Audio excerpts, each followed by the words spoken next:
When our descendants look to the stars, perhaps from a rocky moon or colonies floating in open space, they'll remember this time. When they reflect on where it started, they'll remember this place. And when they honor those first explorers who said, "Let's go," this is Blue Moon. They'll remember these bold steps. We are of Blue origin. And this is just the beginning.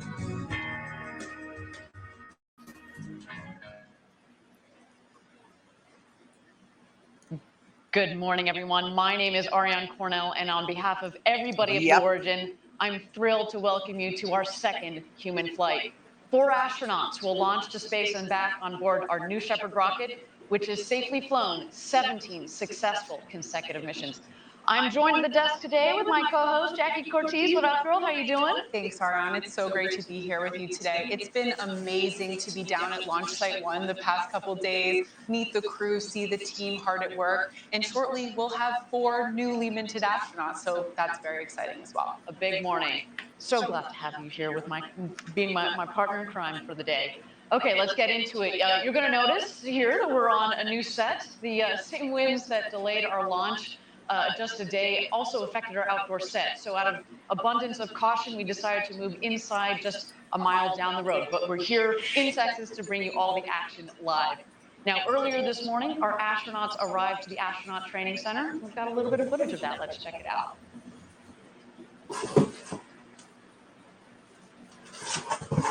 So you see they're getting out of those ribbons. Very cool cars, those ribbons. They're almost like rocket ships themselves.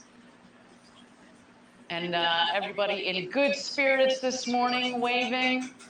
They got that astronaut energy. They are ready to go to space and back, indeed. And there they go inside the Astronaut Training Center. That's where they've spent the last couple of days learning from our crew member 7, Sarah Knights. And we'll go through all of the training that they also have gone through. It's been a big couple of days for them, but I know that they feel prepared and ready to go. All right, that's some good stuff. We've got 4 incredible individuals on the rocket today, all of them inspiring in their own ways, and all of them focused on inspiring others. As noted, today we are flying customers Chris Bosshausen and Glenn DeVries, Blue Origin's Vice President of Mission and Flight Operations, Audrey Powers, and of course, cultural icon William Shatner. Well, of course. And with regards to Mr. Shatner, many of us pursued the space industry, myself included, and joined Blue Origin because of early inspiration from watching shows like Star Trek. So this is the pinch me moment for all of us to see Captain James Tiberius Kirk go to space. Really? And maybe for today, we'll need to rename our capsule from the RSS First Step to the RSS Enterprise, but just for today. Well, let's see if the Twitter picks that up. By the way, you know it's serious when you use somebody's middle name. Yes. Right. It is real. The Captain SS Kirk's Enterprise. going to space today. Now, every mission on this journey is important, and every mission will be unique.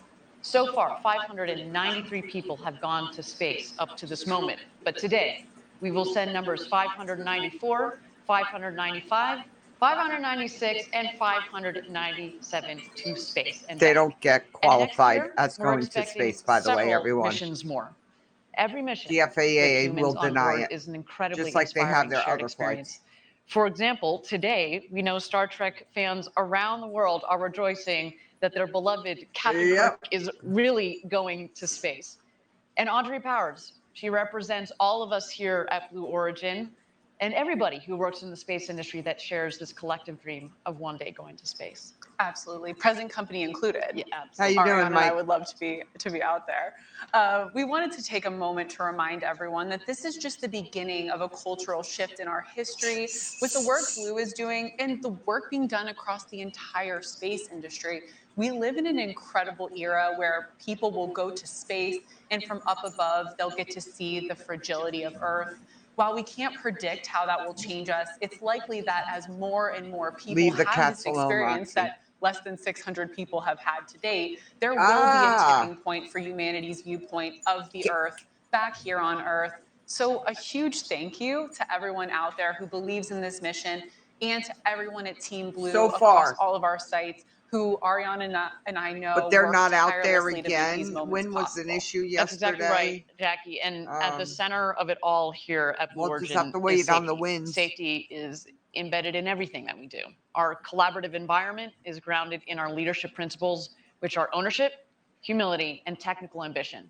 And safety has been baked into the design of New Shepard from day one. It's a robust vehicle designed with high margins. We've actually determined the design can handle substantially more than what we see in flights.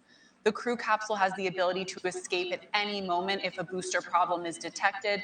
There are redundant flight computers, separation systems, parachutes, and sensors, to just name a few. That's right. And we have backups to the backups. In many of the cases, we got backups to the backups to the backups. So there's so much redundancy built into the system from the very beginning. And as mentioned, we've successfully flown New Shepard 17 consecutive times successfully, including 2 capsule escape tests, plus an additional pad escape test. All of them gone well. Now, driving all of this incredible success with New Shepard is our Blue Origin team. They are professional operators, fully certified through practice and examination, and the team trains for both nominal scenarios, but of course also off-nominal scenarios. That's right. And actually, for over 12 months before first human flight back in July, New Shepard went through many verification and readiness reviews, both internally, but more importantly, outside of the company. We had external consultants with deep experience on NASA human spaceflight programs that were part of these reviews. And unanimously, this team determined that New Shepard met the highest standards for certification. Okay, whatever. So that's what got us to first human flight, but that's not where it stops. We have an ongoing cycle of continuous improvement that has spanned over a decade of development, and that is going to continue indefinitely into the future. We learn after every single flight. So yes, New Shepard is built on a commitment to safety. And with that, why don't we take a look at this magnificent rocket on the pad? Ready Oh, to we're fly going to see humans the to huge space today. dildo.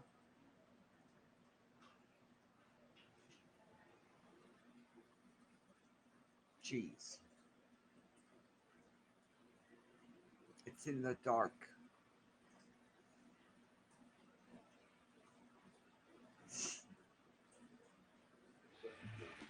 What are you staring at me for, dude? You had food.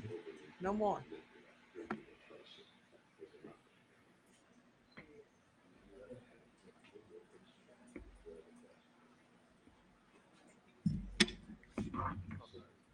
Thank you. Great commentary, everyone. Just great commentary here. Yes. Jackie, we blue dildo. we were just talking about Look at that safety head. here at Blue. And to remind people, we're not in a test program anymore. We spent 5 years, over 5 years, in fact, testing, and now we're fully into customer flight 5 operations. years. And safety has never mattered more. For a greater and even better perspective Dan, they're on counting safety, these a couple days people ago, as I had the opportunity astronauts to that are sit down going with to Blue Origin's space. Senior Director And they of were New Shepard already Safety and told Mission Assurance, that they Andrew would Lipp. not Let's hear it from him. receive space wings. So Andrew, I don't know you why have they're such an counting important them role as at Blue 566, So at Blue, when we 567. say Like, safety is a I top don't get priority, that. what does that mean? Yeah, it's interesting, this idea of What can safety you as a do? priority. And there are a lot of ways to think about this, but I see safety more as a core In a value 10-minute that flight. you build a business around. And a business 3 like what we minutes, were thinking less about for than New 3 Shepard and minutes what Blue's doing floating. in general Thank you, is team. animated Appreciate around you. this idea of safe And and the awards reliable are systems. showing up. So and I New emceed them, Shepard which is went really through this good. I guess they extensive did test fix program, that right? problem on the And we background. flew for what, 5, 6 years before we put people on board. How do you know that you're done In a certain sense, instilling safety into both the vehicle and the how it operates? yeah, there are a couple ways you kind of go about it. The first thing you have to do is you have to set goals, safety performance goals, safety performance thresholds, to help you understand when you've met those thresholds. But in any program, you're never really done. You always want to look for opportunities to improve the system, both operationally, both for safety, both for reliability as well. And so we always have to maintain a humility that comes with flying rockets with these kinds of energies involved. And so we, and the ops team that we're about to go fly this mission, I've never seen a team more diligent, more patient, and the constant awareness and the vigilance required to say, raise issues, and make sure they're addressed before we decide that it's time to fly people. It's taken a team of people to get to this point, to be flying people on New Shepard. What would you say to this team? I'm humbled to work with this team. It would be lying to say that 3 people who happen to have voted as part of a much larger tech for human flight certification are the people who decided that we're safe enough. Hundreds of people have put their blood, sweat, and tears into this program. Each of them just immensely individually focused on not just the safety of the system, but the reliability of the system. And then there is the work that our team does to kind of partner with them to help them achieve these goals. I am immensely grateful for the opportunity to work with them. And I'm humbled to have an opportunity to kind of lead the safety mission assurance efforts with this team. Well, tell me this. Would you fly a New Shepard? I would add, and let me just say this. Yeah. There are a lot of people at Blue that would be excited to fly a New Shepard, and I'm happy to count myself as one of them. It's a fantastic system. It's a very robust system. And yeah, if I ever had the opportunity to fly, I'll wink a little bit at the folks making these decisions. I would be super excited. Fantastic. Well, I hope we get to go one day. Absolutely. Thanks, Andrew. Thank you. Well, that was a great conversation, Ariane, and it's clear that Andrew and his team drive a stringent safety approach across everything we do at Blue Origin.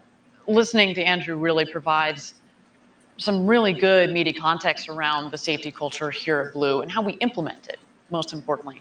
Okay, we're at about T-minus 1 hour and 16 minutes to go until launch. In a moment, we'll turn our attention to today's crew. But before we meet them, let's briefly take a look back at our first human flight just 3 months ago. 100%. 100%. They approached him. They're going to do this each time, I have a feeling, just to get views. Feels good Because to be in the there's flight so sim. much hate going on right Bit of now. plasma, baby. But I'm telling you, he's not liked in the Twitter community. Welcome to launch day. I can promise you that. Amazon founder He Jeff fights with Bezos people. ready for liftoff. Blue Origin tiene previsto enviar a su primer astronauta al espacio. ブルーオリジン社の宇宙船ニューシェパードは New Shepard, космический корабль Джеффа Безоса, вернулся на Землю. As you can see, Jeff Bezos realized the dream he's had since a child. Just minutes from now, Jeff Bezos is about to blast off into space. They are ready to go. The mission comes exactly 52 years to the day after the historic Apollo 11 lunar module touched down on the surface of the moon. 7, 6, 5, 4, command.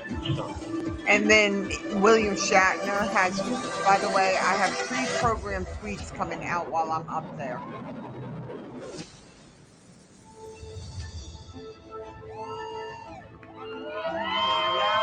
Yeah. And New Shepard has cleared the tower on our way to space with our first human crew. Go, Jeff. Go, Mark. Go, Wally. Go, Oliver. You are going to space. And there you see it right there. Blue Origin has begun its liftoff into space. There is Miko, main engine cutoff. A beautiful shot. Look at that view. Oh, wow. Oh, wow. Oh, wow. That's incredible. Oh, that's great. Correct. Oh, my wow, God. wow. Wally! Don't forget to look out the window. Oh, wow. Don't forget to look out the window. Yeah, you only got a second That to do it. pinpoint landing. I mean, Anderson, that's a thing of beauty for Blue Let's Origin. throw some This is Skittles now the around third while we're up time there, that too. that That's a booster science has flown experiment. to space. Here comes the crew capsule back That will from better space. human space Here are the technology. mains out.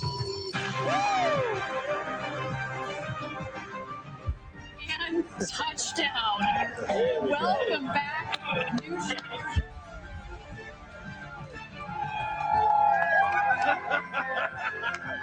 You pull Blue Origin, the most Johnny, important how are thing you? that you will do in your entire career. We need to build a road to space. We have to work on the here and now. And we have to look to the future.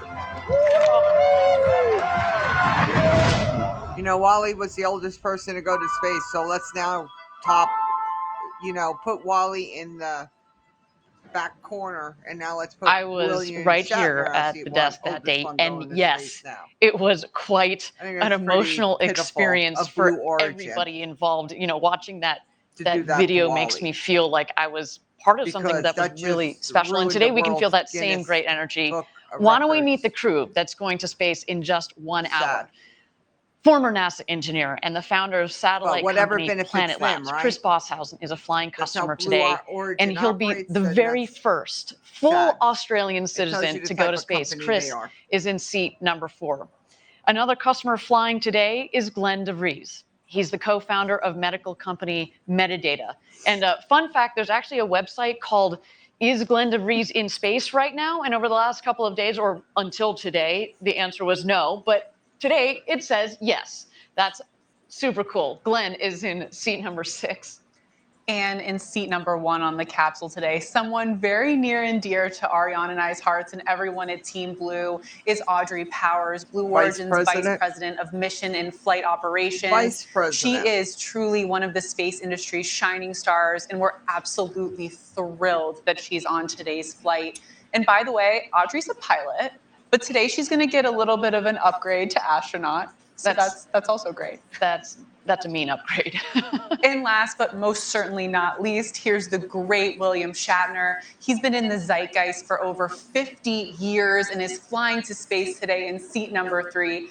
Mr. Shatner is 90 years old, which, having met him, I just can't believe. And as such, he'll become the oldest person ever to go to space.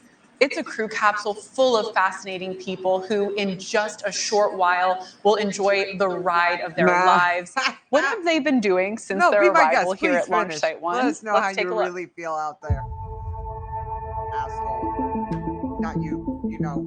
When I was a kid, I would make model rockets. There was a book available called the Space Shuttle Operator's Manual, and I would pore over it for hours.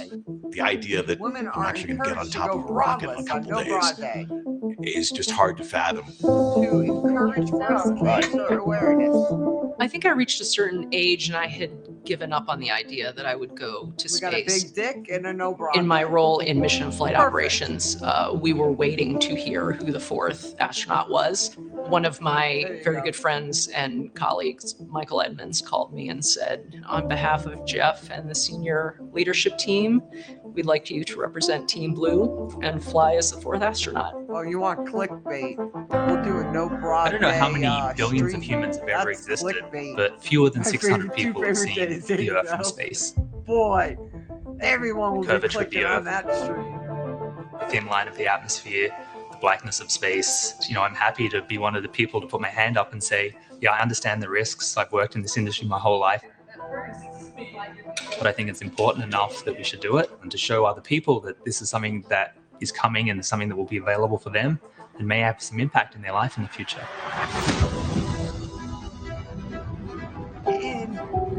Captain James D. Kirk, I think William Shatner is the best possible co-passenger I could have for this flight. He was obviously a great hero of mine and many, many, many other space people. Right now for the United States. Having played the role of the captain, Broad Day is number 3. assigns Oh, me no the broad knowledge day. that a futuristic astronaut would have, but I've always been consumed with curiosity, and it's the adventure that I feel so good doing.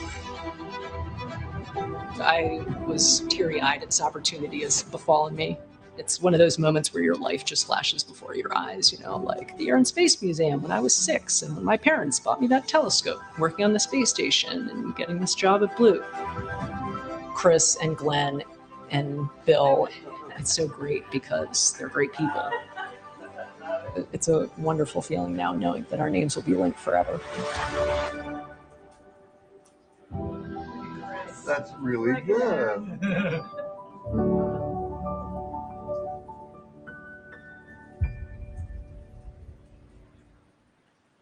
I had the privilege to go through that astronaut training, and let me tell you, it was incredible. And I know that our 4 astronauts today feel very prepared for their journey They to should space. have. I have to say, one of the best things, Scotty. obviously, they make you feel very comfortable with the rocket, with the team, but most importantly, you yourself feel prepared. Who like else is you still can do alive that from flight that to space show? and enjoy it. Yes, and I'm still very jealous that you got to do the astronaut training. I know you try and downplay it, but I saw those Blue Origin blue cocktails at the Astronaut Village, and I think it was very fun, and I'm still jealous. It was. We can have the cocktails together. And a bottle of Well, whiskey. getting back to today's launch, let's set the stage for how things are going to unfold today. Coming up shortly at just around T-minus 54 minutes, we'll join our astronauts inside the Astronaut Training Center for a tradition that began on our first human flight, the coin ceremony. This is where our crew member 7, who's responsible for training and flight safety, presents our astronauts with this very special coin you see on screen to fly with them today. Quite a unique and well-earned keepsake for each of today's crew members. That's right. And from there, Capcom, or Capsule Communicator, will signal it's time to begin the astronaut load-in process. That's at T-minus 45 minutes. Now, Capcom is crew member 7's other half. On this mission, Capcom is Kevin Sprague. There he is, getting ready for flight. And Sarah Nice is our crew member 7. So for those of you that tuned in for our first flight, they have basically swapped roles for the day. Both of them extraordinarily well trained in both of those roles, and they're both outstanding people to be guiding our astronauts to space and back. All right, we're gonna, I look forward to hearing more from Kevin actually, because he's got some great words to share with our astronauts once they're on board the capsule and of course through their flight. Yes, and let's step through some milestone moments that are gonna unfold right after the coin ceremony. First, at around T-minus 44, we'll get that go for astronaut load. At this point, our astronauts will board those Rivians that Ariane mentioned earlier. They definitely look like spaceships, especially with the juxtaposition of the desert here. Once they're in the Rivians, our astronauts will drive down the road to space, out to the launch pad. It's about 2 miles. And once they get down there, of course, it's photo time, because if you didn't take a photo, it's not on the gram, never happened. It's not on the gram, you didn't go to space. So they'll get their crew photo at this point. And once they disembark from the Rivians, they'll begin to ascend that tower. I know Captain Kirk and crew probably wish they could be transported into the capsule, but we don't have that technology quite. Our advanced development program is working on it, Jacket. We just have to be patient. I have confidence. Once they ascend the tower, they'll briefly be in their safety room at the top, and they're awaiting word to ingress the crew capsule. They'll get all buckled up with crew member 7, and we anticipate about T-minus 29 minutes for that hatch to close. Now, at T-minus 24 minutes, again, we close the hatch, and that's when Kevin Sprague in Capcom takes over, and we move into the final countdown, which of course takes us to the best part, the launch. And that mission ends once the crew capsule safely touches down back here in the West Texas desert. And then it's celebration time. It's champagne showers. Champagne showers. Rocket launches, champagne showers. Right. And we'll have welcomed back 4 brand new astronauts to Earth.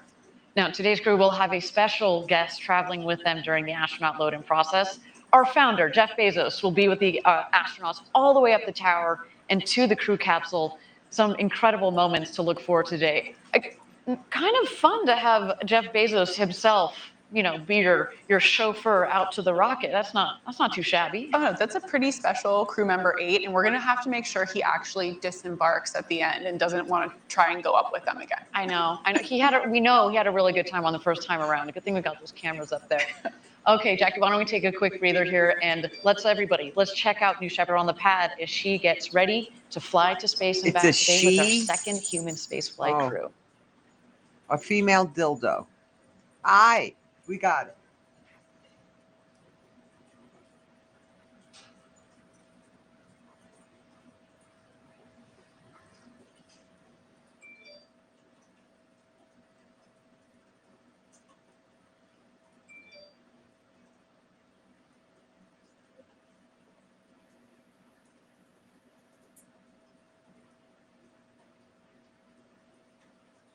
All right, Tina. Have a good day. It can go screw itself. Amen to that.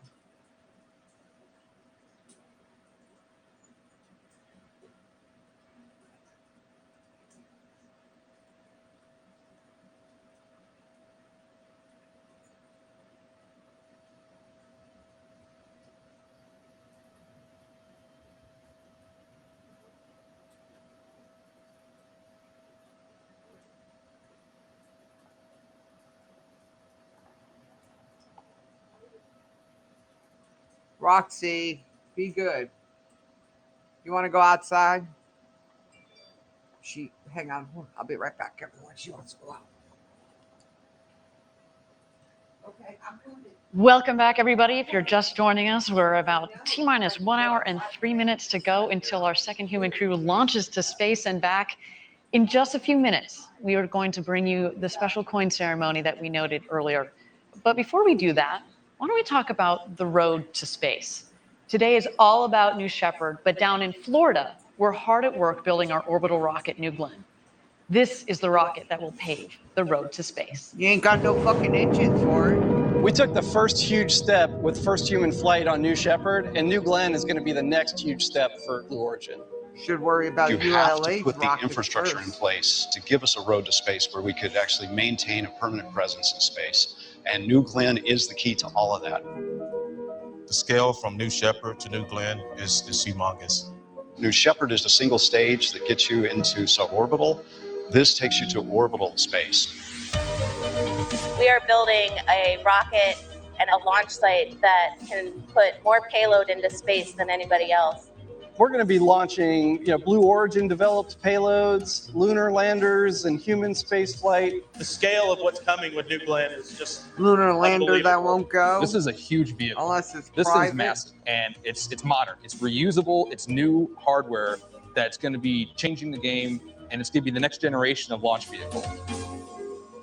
We're in the space coast of Florida, where all the action is, where the history of human space flight started. It's been amazing to watch this launch site grow up. First started here, it was a couple equipment pieces here and there, but now it's flourishing. It's super exciting. Correct. It's a huge job to bring a rocket like the New Glenn together. It only happens with diligent teamwork. It's a lot of dedication from a lot of teams across Blue. We have engineers, we have electricians, we have technicians. It takes a lot of teamwork, dedication, just passion for this mission. That's the It's not facility about here, us having a day in, day out job. which is right It's near about me. having a vision. That's the headquarters. Way bigger And than all no, of no us. one's allowed to go Building in. a road to space to me means paving the They way don't do for tours for having that media. infrastructure to make space Nothing. more accessible. To provide access to space for everyone. Build a road to space means we're working on a legacy that will last 100 years and longer. Plus, they have I'm viewing Jerry on their Blackwell. roof. I'm Emery Coles. Justin White. Sandy Lee. Dave Powell. Allison Crone. Kelsey Cromer. Meg Dalton Hoffman. I'm Jennifer Oldham, and I'm building a road to space. I'm building a road to space. I'm building a road to space. I'm building a road to space. I'm building a road to space. I mean, wow. The progress down at our Cape facility is truly amazing. I'm always shocked at the incremental, just huge leaps forward. I remember the first time I went down to the Cape, the factory had just opened and it was essentially just a large empty building.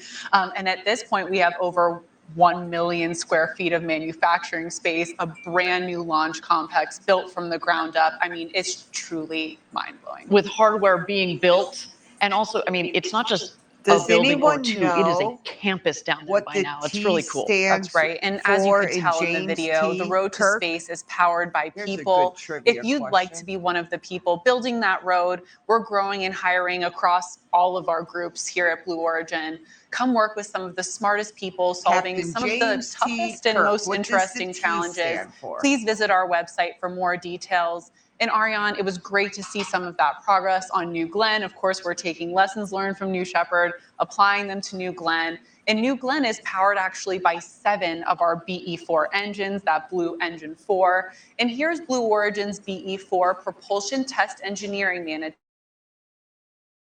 All about propulsion. Yeah, and because of what and is going specifically on the right test now, stand behind me over is 2,000 Zeeks, the people have been Extreme laid Engine off at Experiment, NASA which is the home because of the this BE4 stunt rocket engine. that he's doing. BE4 And is he's gonna a lose in the reusable end. orbital class rocket engine. There's no So way. we've really focused all of the design and development of BE4 around reusability down to should the have thought smallest about that details. price And here at Zeeks, we when learn he put every his day bid in in, development about not the that engine. they We could test it out to negotiate make it sure that this engine is afterwards, capable of because they delivering would still payloads not to the have come precise close. orbits that our customers Just be require. sexist.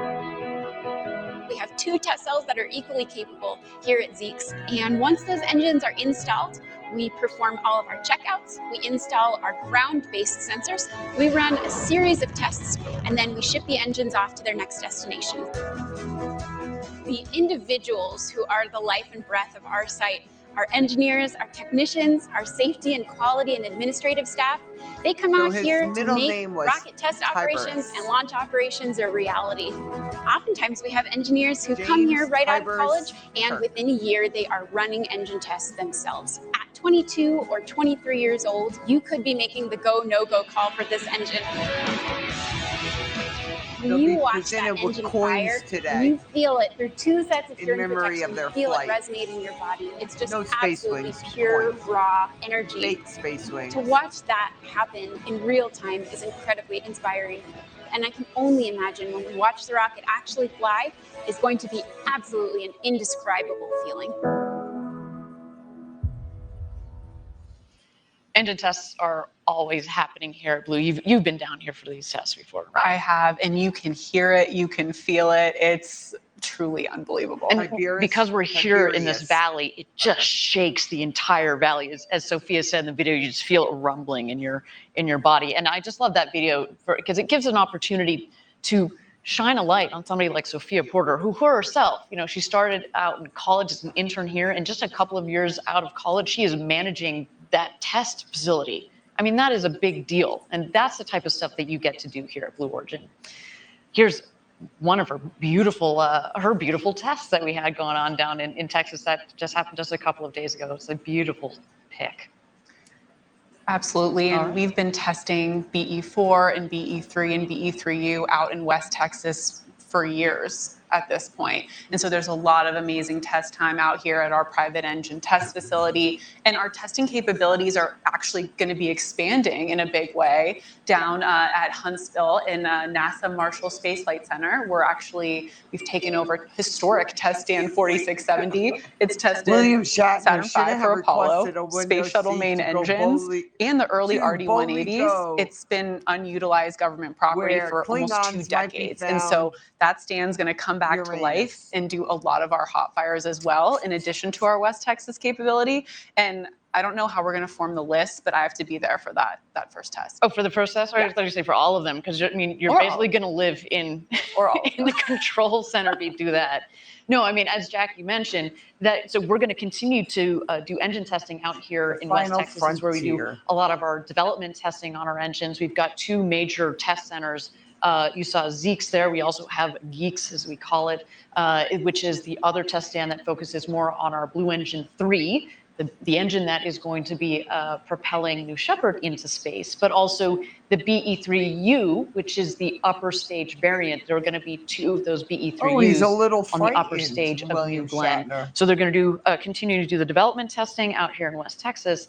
And what's the beauty of being able to use 4670 is basically we produce the rocket engines at our Huntsville facility and basically drive it down the road a couple of miles where we can do acceptance testing. As you mentioned before, we ship them down and shove them all in one car. Maybe really exciting activity from our engines group that have been working. Absolutely, and one of the other beauties of Huntsville is we're close to our customer, United Launch Alliance. 2 BE4 engines will be on their Vulcan, and so when we're hot firing out in Huntsville, we'll be able to ship them right up to Decatur. Oh, they haven't hot fired them yet. Oh, just a short drive there. Yeah. So when we talk about designing rockets and making them operationally reusable, it's one thing to think about the operations, but there's also that same mentality and theme that is driven into the manufacturing element of it as well.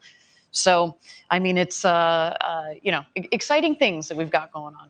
All right, we are at T-minus 54 seconds to go. T-minus 54 minutes and 30 seconds. Excuse me, got a little bit more time than that to go until launch. My understanding is that crew member 7, Sarah Knights, is ready for the special coin ceremony to seal their training and get them underway.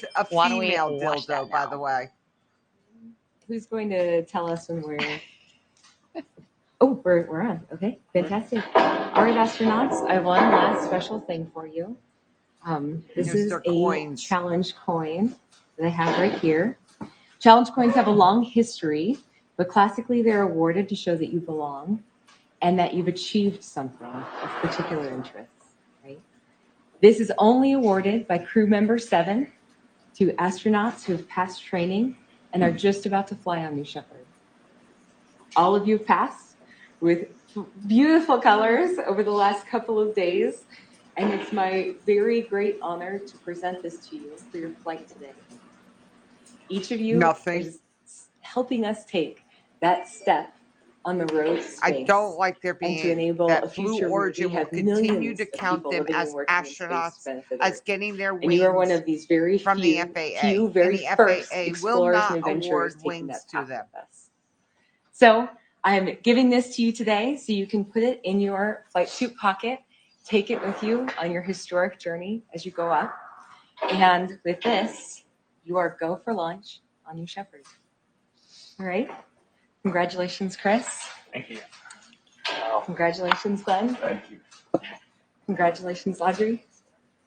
Can you read that, Glenn? Congratulations, Bill. Thank you. Maybe if you can hold it in the room. Heads we go, Shepard. Oh my God.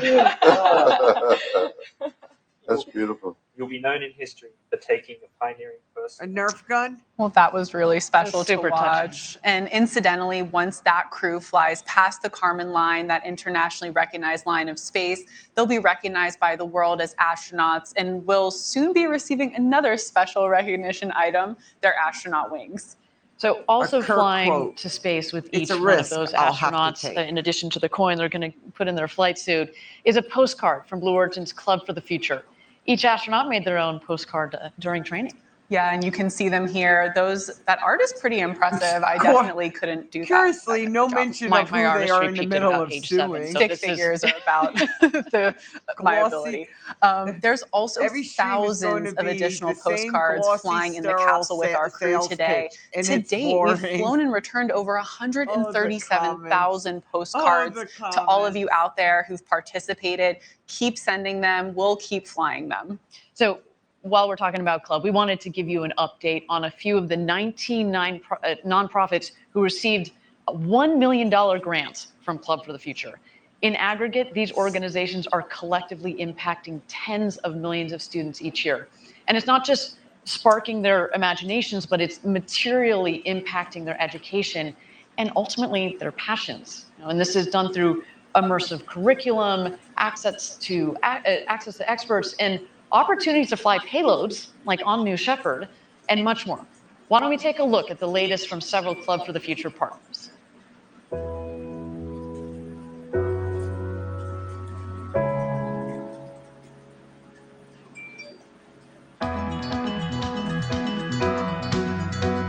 I'm here at Space Center Houston. As a nonprofit organization, we rely on charitable support to fulfill our goals and aspirations. The grant from Club for the Future is going to enable us to involve tens of thousands of youth.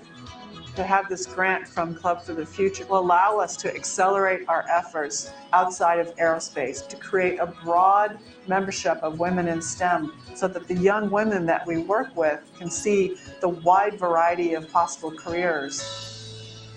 We at AIAA have the goal of impacting 1 million students Bull a gives year. you wings. Rayon is an example of exactly the kind of people we need for this industry.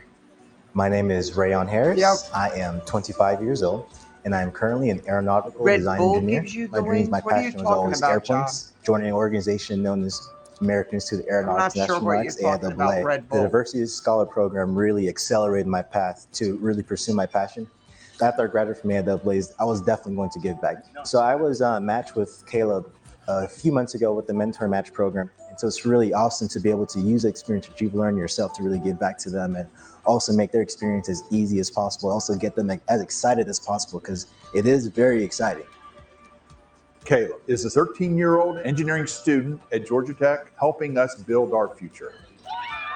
My name is Caleb Anderson, and I am a third year at Georgia Technical College, and I'm currently studying to be an aerospace engineer. I've really been interested in space in general, just like all my life. This is really cool. That's what I think Club of the Future for doing something like this. I think having so much money be able to be donated to an organization like this is absolutely amazing. It can really turn the future of aerospace in the right direction. No, I haven't. I love hearing those inspirational stories from Club and their partner really don't watch organizations. TV like I mean, that, and I Rayon really and Caleb ignore in that video, Pretty impressive. keep up the amazing work, you guys. Yeah. We're inadequate. Yeah, let's be honest. You guys are kicking butt. Keep it up. We can't wait to pass the torch on to you to continue on this road to space. Yes, and it's exciting to see Club for the Future growing and making a difference. It's also exciting to see these partner organizations making such great progress. Club is very much a collaborative effort. And let's highlight another key partner doing some incredible work with middle school students, Project Janos. Project Janos, you are go for launch. Our mission at Project Janos is to engage and educate students with the wonders of space and to inspire them to become explorers of it. We do this through a two-pronged approach. The first is a set of videos in which I, as the host, ask questions of subject matter experts working on the front lines of spaceflight. Thanks to our partnership with Club for the Future, students get to meet space architects, engineers, scientists, and others at Blue Origin. The second is a curriculum of standards-aligned activities designed to inspire students to become explorers of space themselves. We are teachers making lessons for teachers. We know what will keep the students engaged. And because this is a project with NASA, every aspect of it is going to be a mission-based set of activities. Students perform data literacy skills, engineering design loop processes, and prototype testing and building of concepts. After watching the video on rocket propulsion, students get to build an engine testing chamber and mix baking soda and vinegar to study rocket propellant ratios. And thanks to Club for the Future, Project Janos students can design postcards that are actually flown into space. Students today will have the opportunity to live and work in space. When humans return to the moon in a few years, it'll be to stay. We believe the best preparation for that new reality is Project Janos, a unique program that instills students with the skill set and mindset needed to be explorers of space.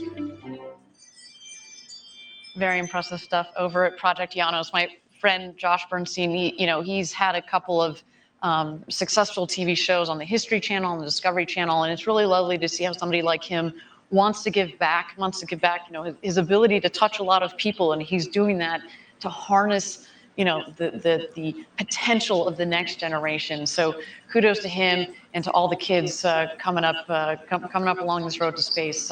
Future's looking pretty bright. I mean, what a time that students at all ages in their schools can have a space program. Absolutely. I mean, it really, I know we said it before, it's an incredible era. I'm blown away by all the brilliant kids out there. The future where millions of people live and work in space isn't a tomorrow thing or a next year thing. It's going to be that next generation. Now, I should say, we mentioned Club for the Future has all sorts of partners that are doing extraordinary work. The club itself does some wonderful work, and actually down here in Van Horn, our home away from home is Van Horn.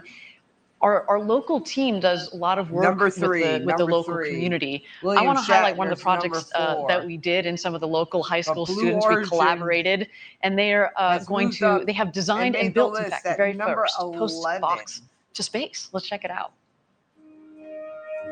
The Postbox to Space is the world's very first mailbox that will take letters from the Earth, send them to space, and then return them to the sender. William Shatner, Jason. What a great drawing. This has been really an unprecedented collaboration between Club for the Future, Van Horn High School, and Blue Origin.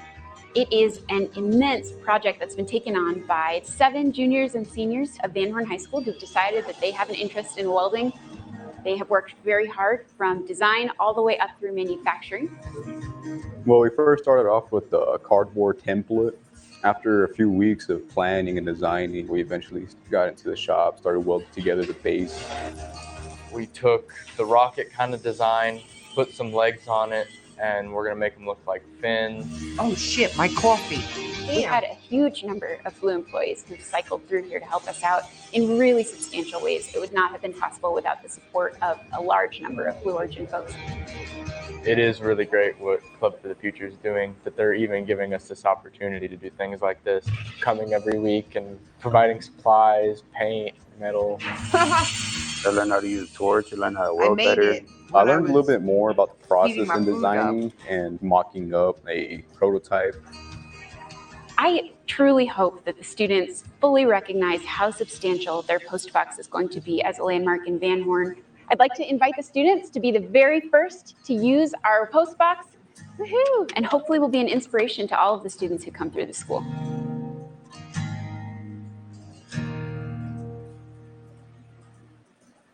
So great to see, again, the hard work that our team down here in West Texas does, not only on testing rocket engines and launching rockets, but also giving back to the community. So the relationship that we have is wonderful. It really, it is home away from home. It feels really nice. The people here are always very welcoming. You know, they see us walking around in our Blue Origin gear, give us high fives. It's a wonderful place to be. It is. I drove past the postbox to space the other day and just love seeing that new landmark. Yeah, in coffee's downtown not hot. Van Horn. It I was may really have to awesome. remake. I'm going to go All right, remake we are at this cup. T-minus Right back. 45 minutes to go until launch.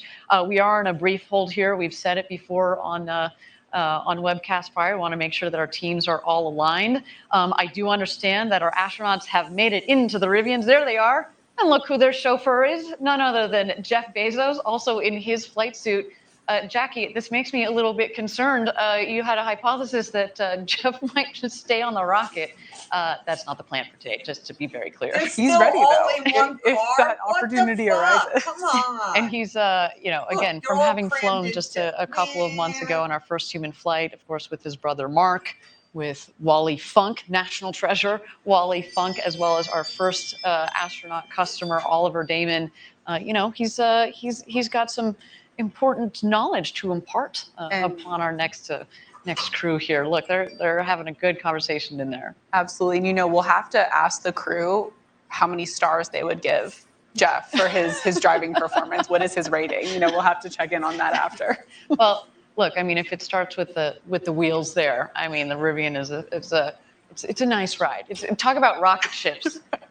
Have you been in one yet? Did you get a chance? I haven't. I've driven past them, but I have not had the opportunity to be inside. It is no blue cocktails for me. No being inside the Rivian. We're going to work on these things, Jackie. We're going to work on these things. But no, I mean, it really is. The first time I got in one, the gentleman who was driving was like, "You might want to put your head back against the seat." I was like, "What are you talking about? It's fine."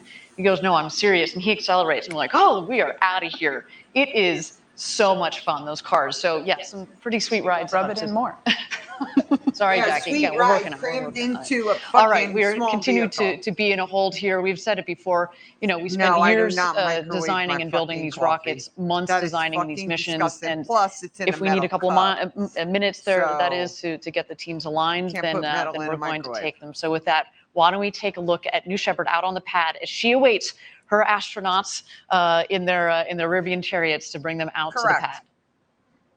But he's still got that money coming in, doesn't he?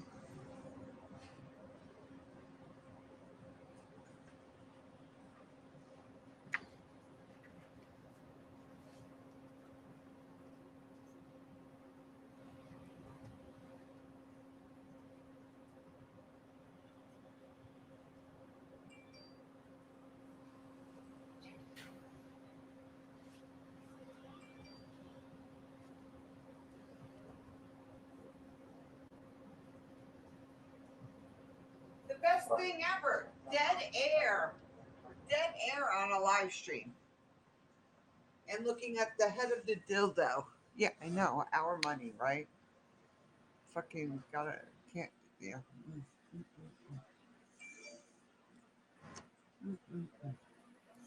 Speaking of, I went to go look for my robe and I think I threw my robe away. I cannot find my robe anywhere.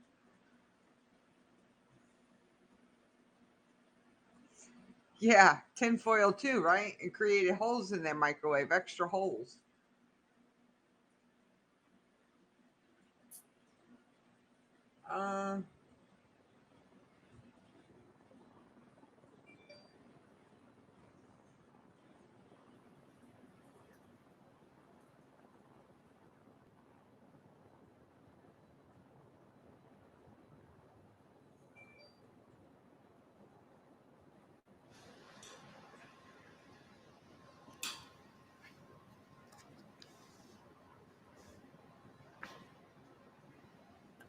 Yes, they do.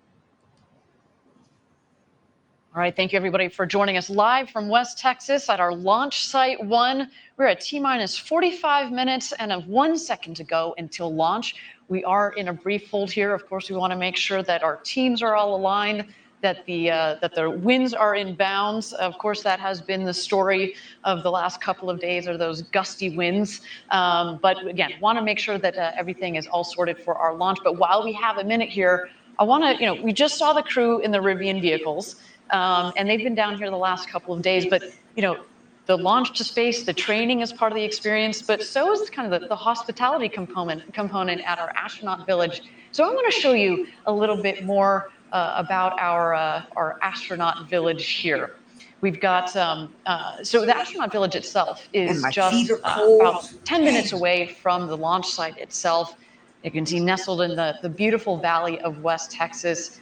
It's built around that fire pit, but each astronaut gets this pretty luxe airstream. It's kitted out on the inside very, very nicely. And our hospitality team, they've got decades of experience, and they really make you feel like you are, like you are part of an adventure.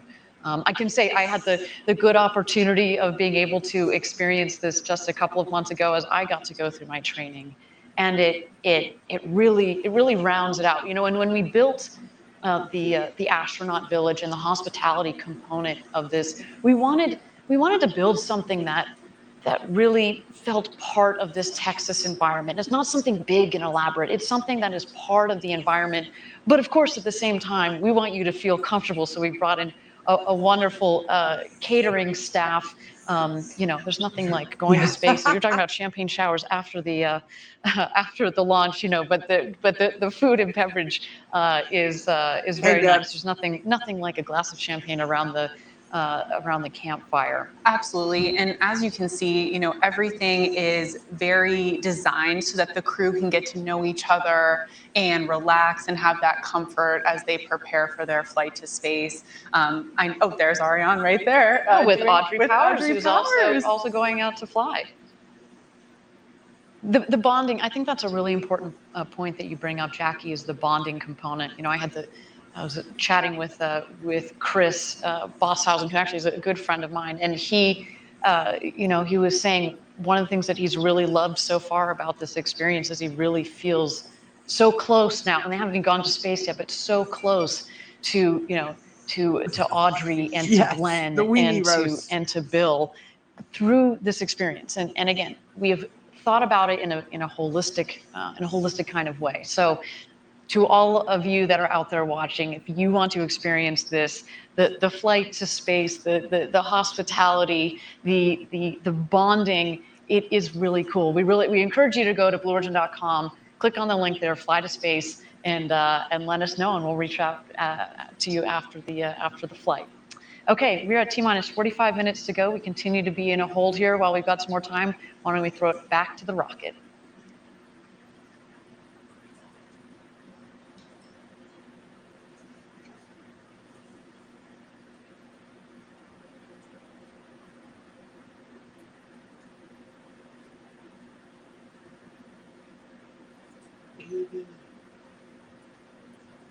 Inches.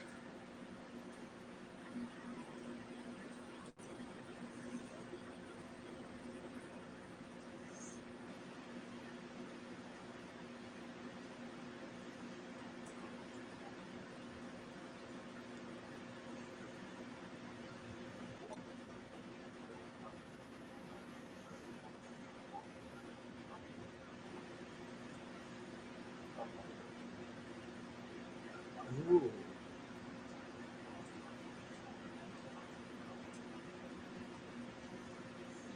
On hold. Yep.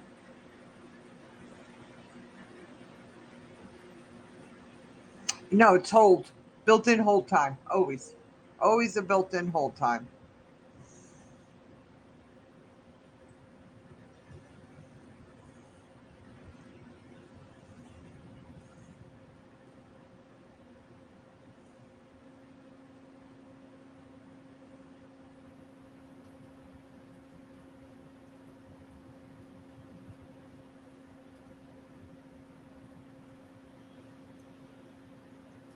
Who the fuck would pay $80 for a robe?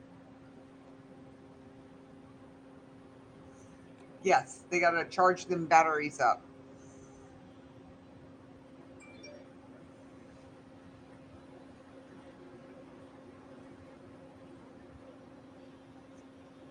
I think I'll just go over to. Everything came out of my account, and I still have $100 left over, y'all. I did really good on the cruise. I actually probably had 150 because I had to put $46 worth of gas in my fucking car, which is almost gone now. $46 to fill my tank up. Gas is so expensive here. I paid $3.24 a gallon. And I got out of Miami the farthest I could before I got gas. I was even outside Fort Lauderdale.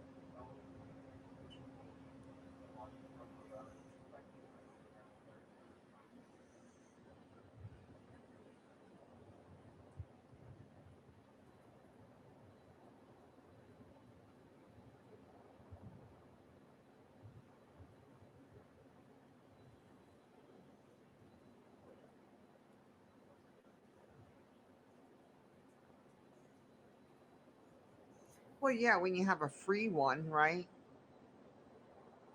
Now we're going to be driving back and forth from Sebastian Beach, or Sebastian, or Satellite Beach, sorry, Satellite Beach. I don't know why I'm saying Sebastian, Satellite Beach.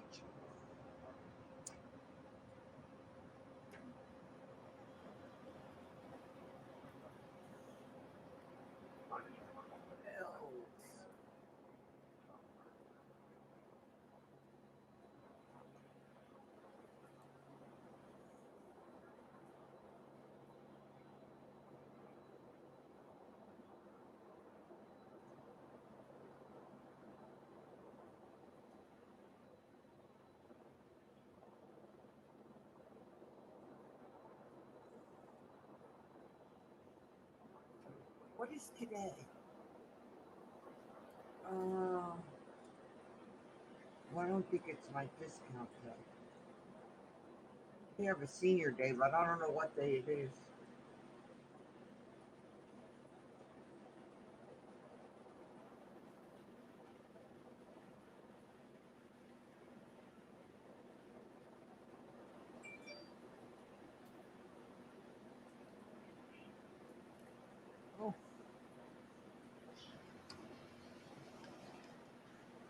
Thank you again, everybody, for joining us live from West Texas at our launch site 1 for our second human flight, NS-18. We're at T-minus 45 minutes to go until launch. We continue to be in a brief hold here. Well, if you got some time, let's continue to watch our beautiful new Shepard rocket as she awaits her astronauts. Right, it's no women. I mean, men love it too. It's a giant dildo. I mean,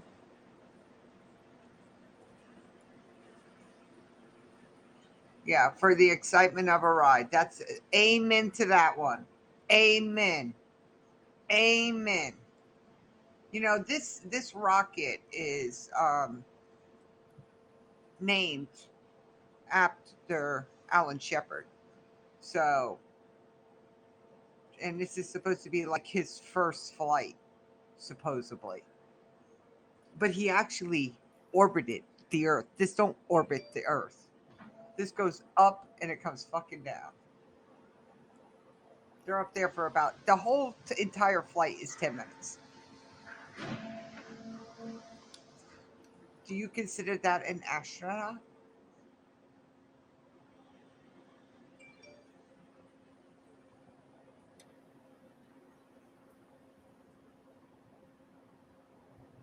Bed and bath, women, lingerie. Where the fuck would? Oh, it's no bra day, everyone. No bra day. Yes, later we are going to do a clickbait title for No Bra Day. Oh, robes. Let's see if there's anything on sale.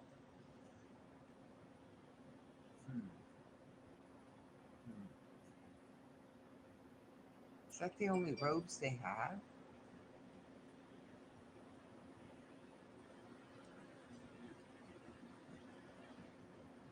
I do too.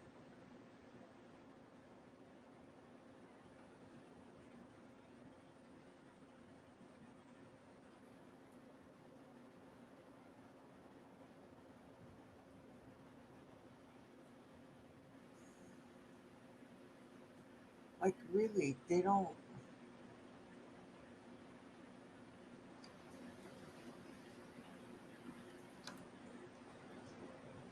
Thank you again, everybody, for joining us live for NS-18, our second human flight here at Blue Origin. Our team is working The only broads I wear are on Victoria's the Secrets. vehicle readiness. Well We've got worth a the couple money. of As long items as that you we're take ticking off care of here. them, they This is last. normal in rocket launch land. So why don't we 2 to 3 continue to years. check out New Shepard as she As readies long for her as you flight to hand space wash and back them and today. you hang them up. Victoria's Secrets is the only place to buy a bra. They will put the ladies up where they need to be. And they'll fit you and everything. And they'll put you in a... You'll be surprised when you go there that you were more than likely wearing the wrong size bra always. Victor's Secrets. Most people don't know how to correctly fit for... So, my mom always took me to a place in Jersey growing up. It was kind of like Victoria's Secrets, but a private store. And always was fitted for a bra. And you see all these people wearing them, and their shit's hanging out the side. The shit's hanging out in the middle.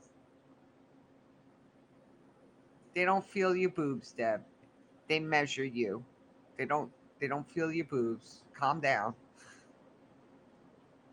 Victor has a secret.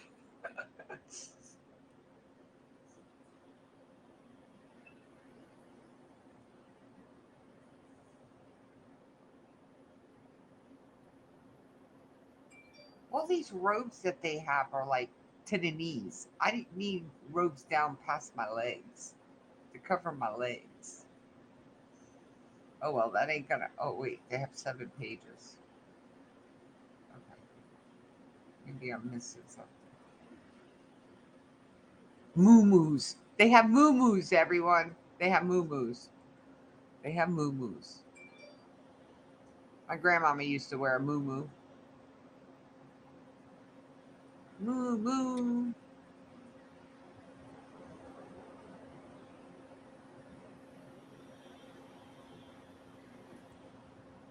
You put in robe and they give you everything fucking else. Here we are with the dead air again.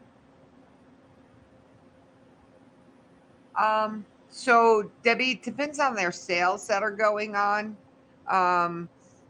It 40 anywhere between $30 and $50, but I mean, I have a drawer full. I have every fucking color under the earth, but make sure you try on different styles because you're gonna find one that you absolutely love.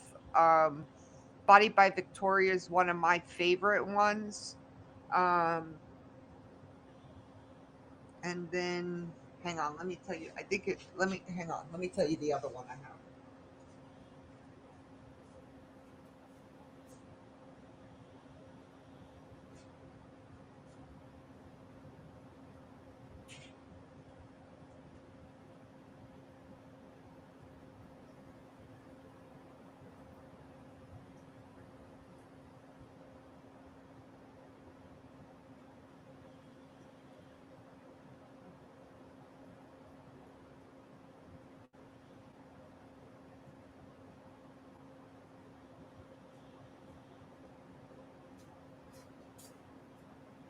Well, that one don't have it on there. Shit. Oh, they used to put it on there. And they usually don't have tags either.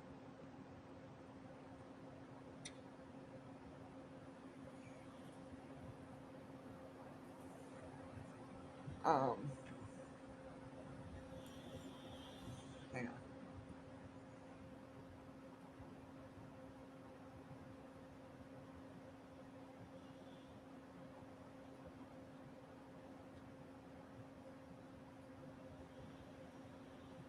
And stay away from the pink bras. Stay away from those cheap ones.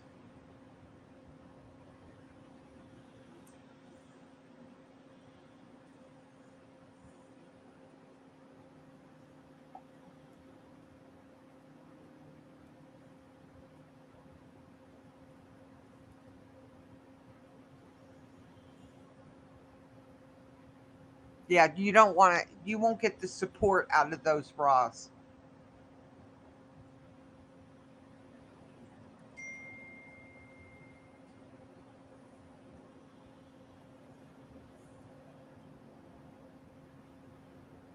And they have a mastectomy bra now too, which is amazing.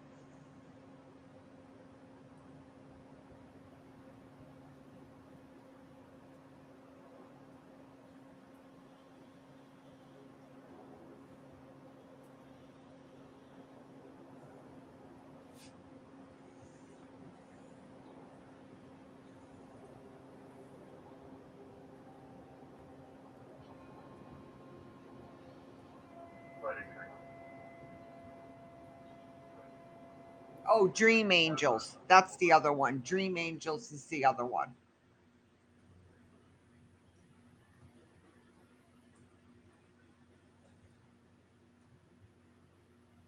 And Body by Victoria. Those are my two favorite ones. And they're running $50. I don't know if they're having a sale. Their website is not showing one. Who the fuck is messaging? Oh, good morning. Sorry I didn't reply last night. Once my head hit the pillow, I was out.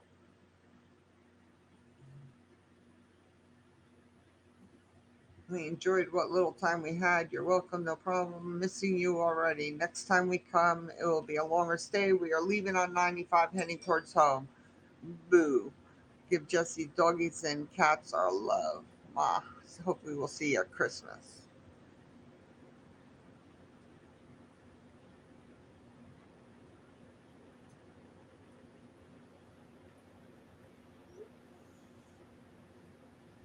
Yeah, they are. They are. They're really, like I said, really good friends of ours and everything. I'm glad I got to see them. And, you know, maybe we'll go up for Christmas and see everyone because it's a lot of people that go to her house, like I said.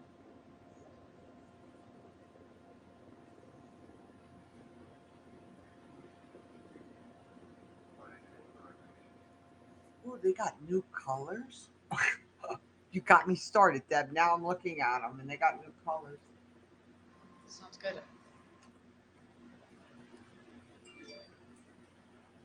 Ooh, and they're actually in stock on the website. All right, everybody, welcome back. We are T-minus 45 minutes to go until launch. We are continuing to be in a hold here as we make sure that our rocket is ready to go to space. Otherwise, everything else looking good. We are going to continue to watch our new Shepard on the pad as she ready to go to space and back today.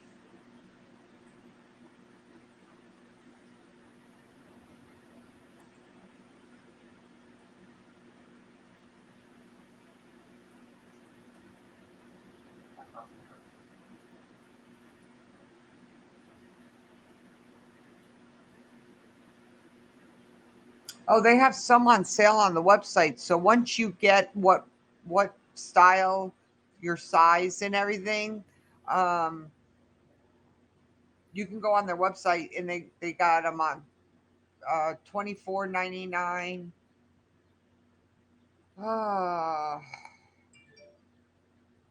The demi bra, which I don't like. I have the demi bra. I don't care for that one.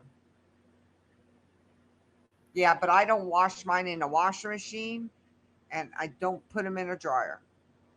I wash them by hand, and I hang them up. So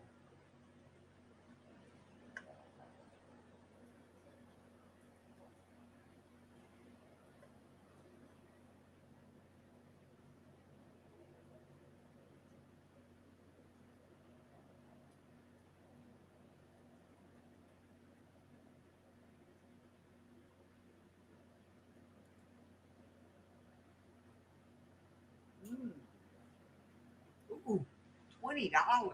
Oh my Lord. But always remember one thing, Debbie, get a white and a black.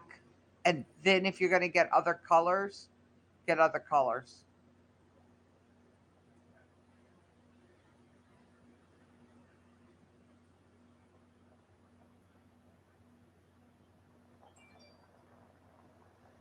So if you wear thin t-shirts, at least you have a color bra that goes under it that you won't have like a black bra under a fucking, you know, pink shirt or something. Oh my fucking God, that drives me up the wall.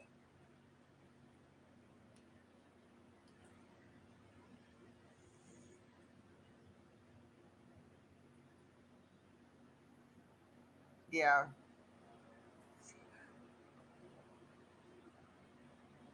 I wear thin shirts, but they cover everything. They're not see-through. I don't buy clothes like that because it's a waste, because they don't last. And then you're always having to buy new shit. Right. I have a sweat jacket. I wear a sweat jacket.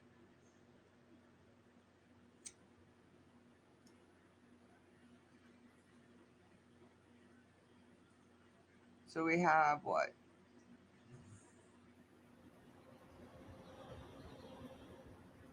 28-minute hold. 27-minute. Are we counting up? No, we're counting up. So it's probably a 30-minute hold. My God, who the fuck is outside?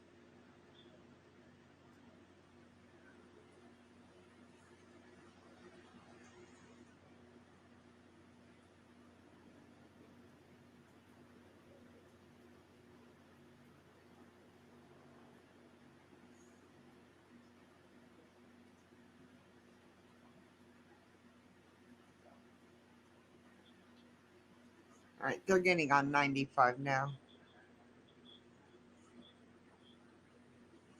Yep. Caffeine.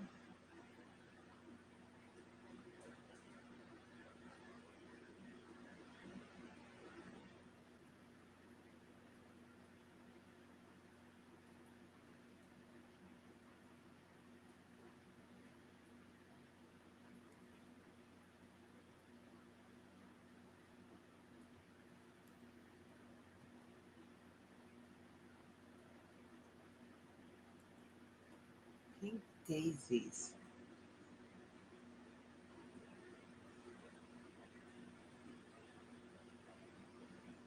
I don't know about pink daisies. I like my solid color.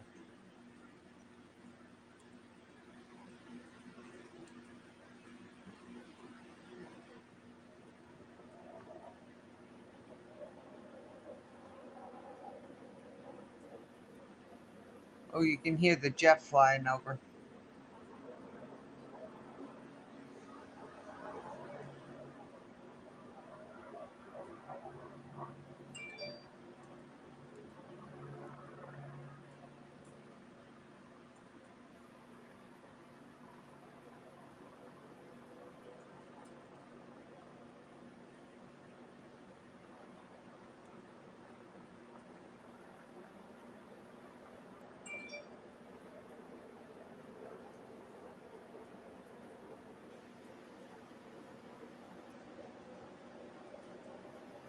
Clearing the airspace.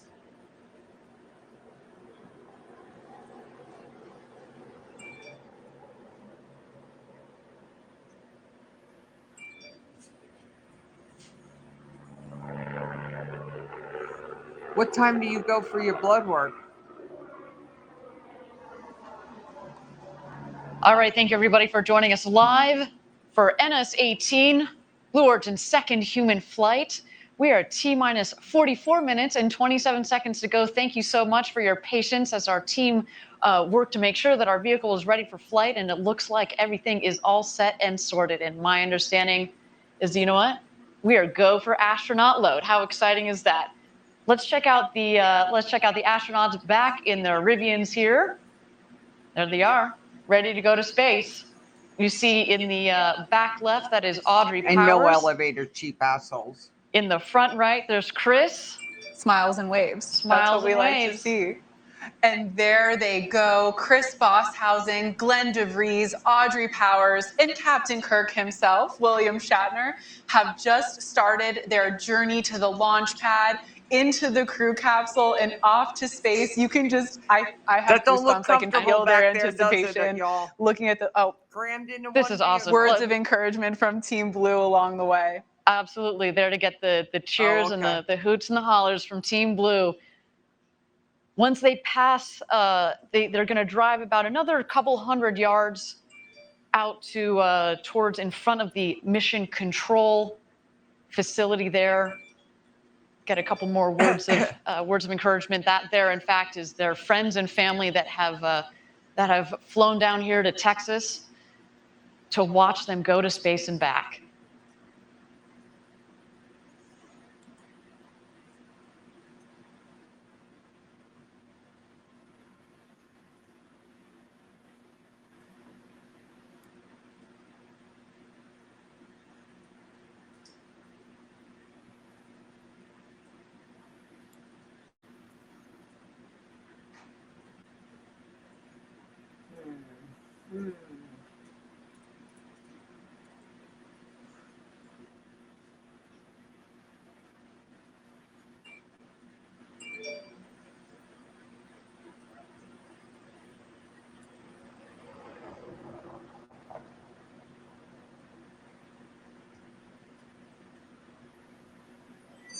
And here they come. They are approaching our mission control center.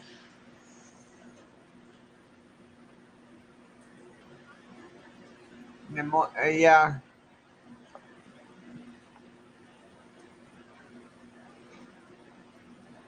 Is that Captain Spock, right?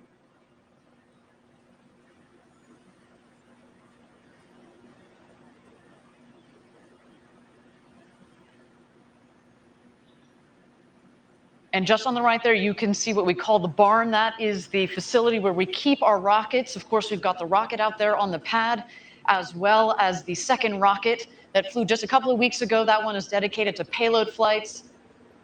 It's really amazing to see all the demand we've seen for those payload flights, to the point where we're able to have a full separate booster specifically dedicated to doing this important research and science. And you know, Jackie, one day we are going to combine those payloads and the astronauts to do some tended payload flights.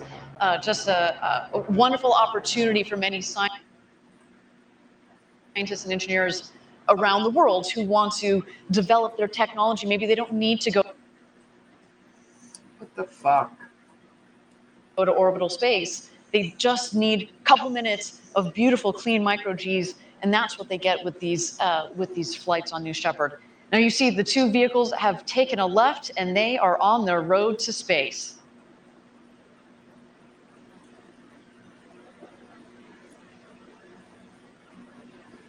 Crammed into the back seat of car. Jack, I can tell you from having done the astronaut training just a couple of months ago, so I got to do everything minus get inside of a rocket that was up on the launch tower. But we did all of this because we had to coordinate it, of course. And that the drive out there, there's this interesting mix of adrenaline, because you're basically harnessing and containing your own adrenaline, and you're trying to kind of level it out. But it's also very peaceful, right? It is this 2-mile road that goes out to the launch pad, out to the rocket, and you're there with your thoughts. You know, these 4 astronauts have been thinking about going to space for a long, long time, and this moment is here. I have to know what was on the playlist when you drove down the road to space. I know that mine would have an excessive amount of Pitbull. I don't know if that's a little too hype for this experience, but hopefully they're listening to some Rocket Man or something. Yeah, exactly. Rocket Man was definitely on the playlist as we head out there. Now, Jackie, once they head out the road to space, Let me drive there's them. the They ring would have been road there by now. that goes around the launch pad. They are going to go to the north end of the ring road, and they're going to stop and take a photo take a couple of beautiful photos right before they get back in the Rivians, head back to the base of the launch tower where they will ascend the tower and stop in the safety shelter first. Yeah, and you can see a good view of that safety shelter right now. That's that white box on top of the launch tower.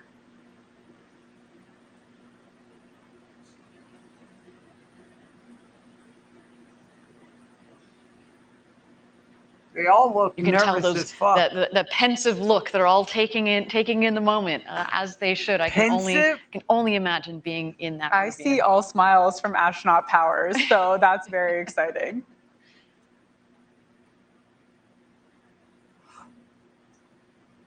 I hope the FAA sues them, or SpaceX, or Have a someone good view sues of them that for ring using road that now, word which is that astronaut, circular ring because they are surrounding the not launch pad, as astronauts. Ariane mentioned. There you go. They're checking it out. Now, from the training to cruising in your Rivians to the launch to the landing, this really is a once-in-a-lifetime opportunity. If you guys are watching out there and you want to be one of those astronauts on the way to space, really encourage you, visit blueorigin.com and click on Fly to Space. We'd love to see you on that rocket. And let's be honest, frankly, we'd love to be on that rocket with you. If you could put in your note that you specifically want to fly with Jackie and Ariane, maybe we'll see what can be done there.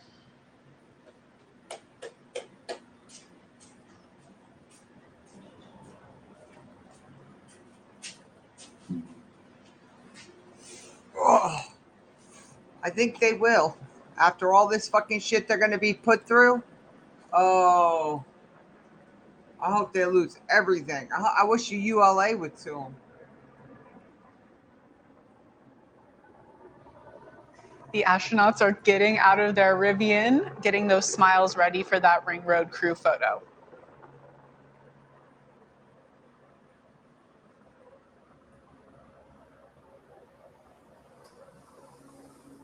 Ooh, 17 ounces? And Is Ariane, that the like bottle you've mentioned size bottle multiple I have? times, New Shepard yes, is it's alive only at this point. $13. That booster is just Ooh, I waiting gotta for get its Jessica to crew and order it's this ready for to me. go.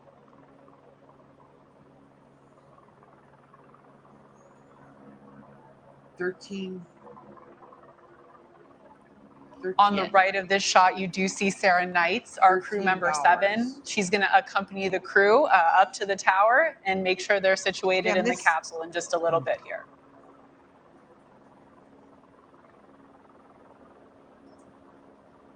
That is a good-looking crew. Good morning, Edward. In fact, while we got a moment here, they're going to get back into the Rivians. Why don't we get to know Sarah Knight and our Capcom Kevin Sprogg just a little bit better? We've got a wonderful The video only to thing good introduce about them this to is you. William Shatner is flying. Captain Kirk.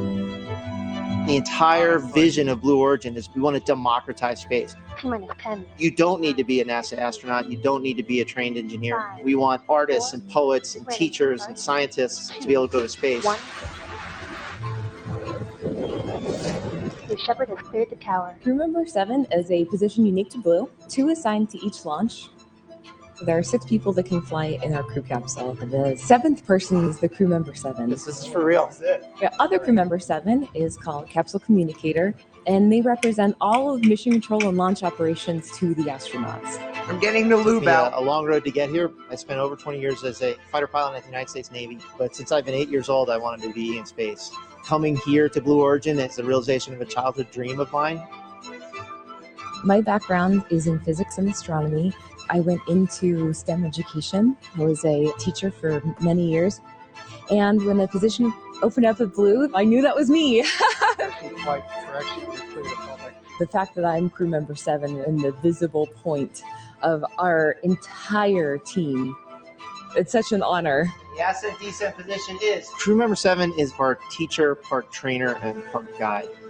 You're embedded with the astronauts. They're truly a member of the crew. They're going to live with you at the Astronaut Village. They're going to conduct all of your astronaut training. Spaceflight is complicated, but our astronauts that fly with us will not for 3 need to have a days of complicated training. view of what's happening. 3!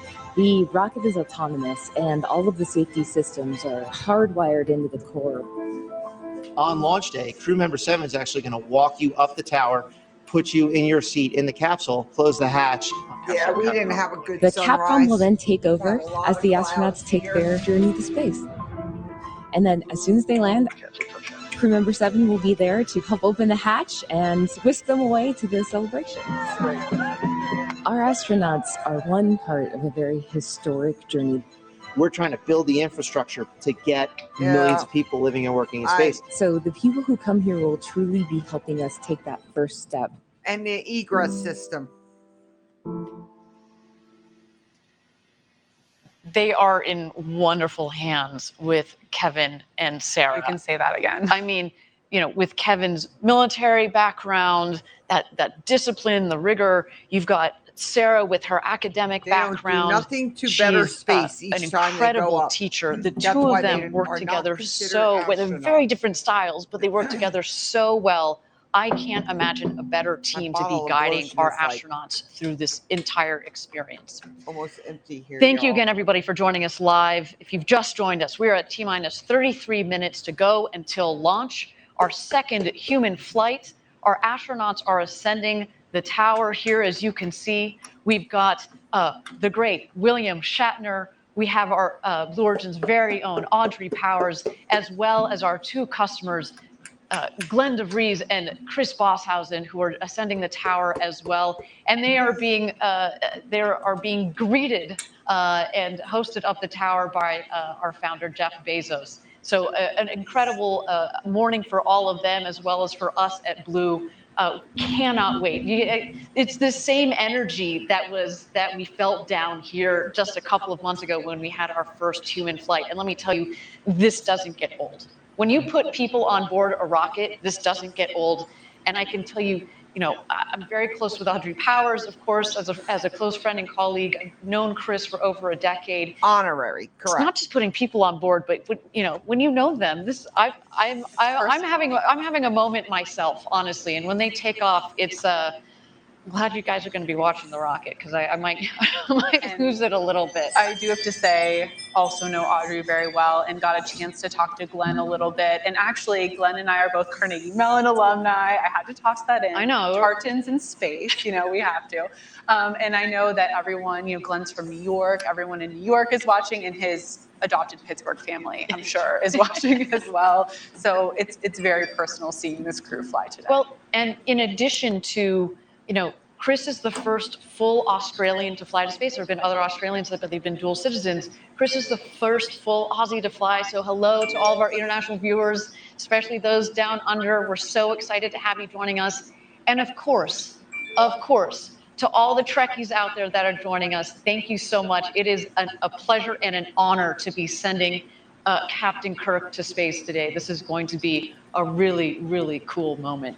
And when I say, you know, it comes from all of us. There you see a shot there just a moment ago of mission control. They are, you know, focused, and it's a very disciplined team that has been trained over months and years. In the case of many of our team members there. Right, and they're led today by Nick Patrick, flight director, NASA astronaut. They're in very good hands. And here we have the crew. They're entering the shelter just to await their ingress across the bridge, then the gantry, and of course into their seats in the crew capsule. Each of our astronauts is looking great and ready to fly today in those Blue Origin flight suits. Fantastic. So you see Sarah Knights at the bottom of your screen, or crew member 7. She, in just a moment here, is going to go, she's going to leave the shelter. She's going to go out across the bridge, just check in with the tower crew, make sure that we're all ready to go. And then she's going to come back to the shelter and take the astronauts out to the rocket. And once the astronauts head out of the shelter, you will see them ring a fun ceremonial bell. So that'll come up later if you're wondering what they're doing at that point. It's a little tradition that we started at Blue. Make some noise before you get in your crew capsule. That's right. That's right. Let everybody up in space know that you're coming. They can't hear you up there. Just as a reminder. But hey, we are at T-minus 29 minutes to go here. Why don't we take a moment and check out New Shepard as she awaits her astronauts.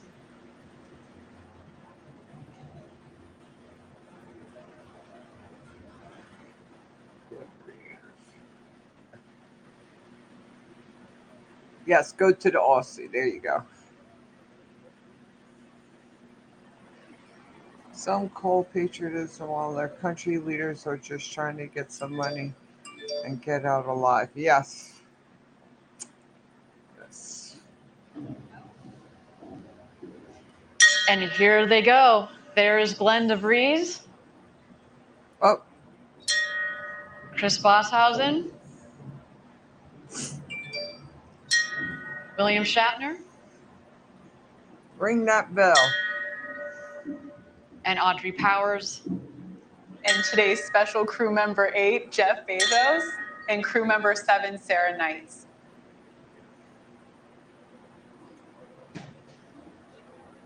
Yeah, we need a Scottish engineer, don't we? For all the Trekkies. There we have our awesome tower crew ready to welcome them.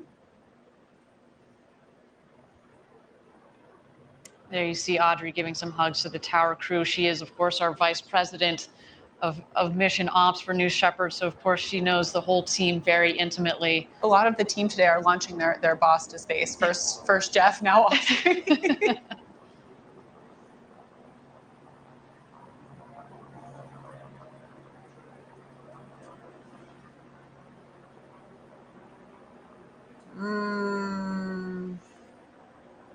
Is one a doctor?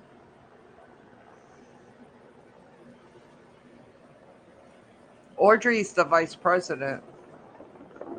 And there goes one of Glenn. them is called doctor. Hang on. You are right. Hang on.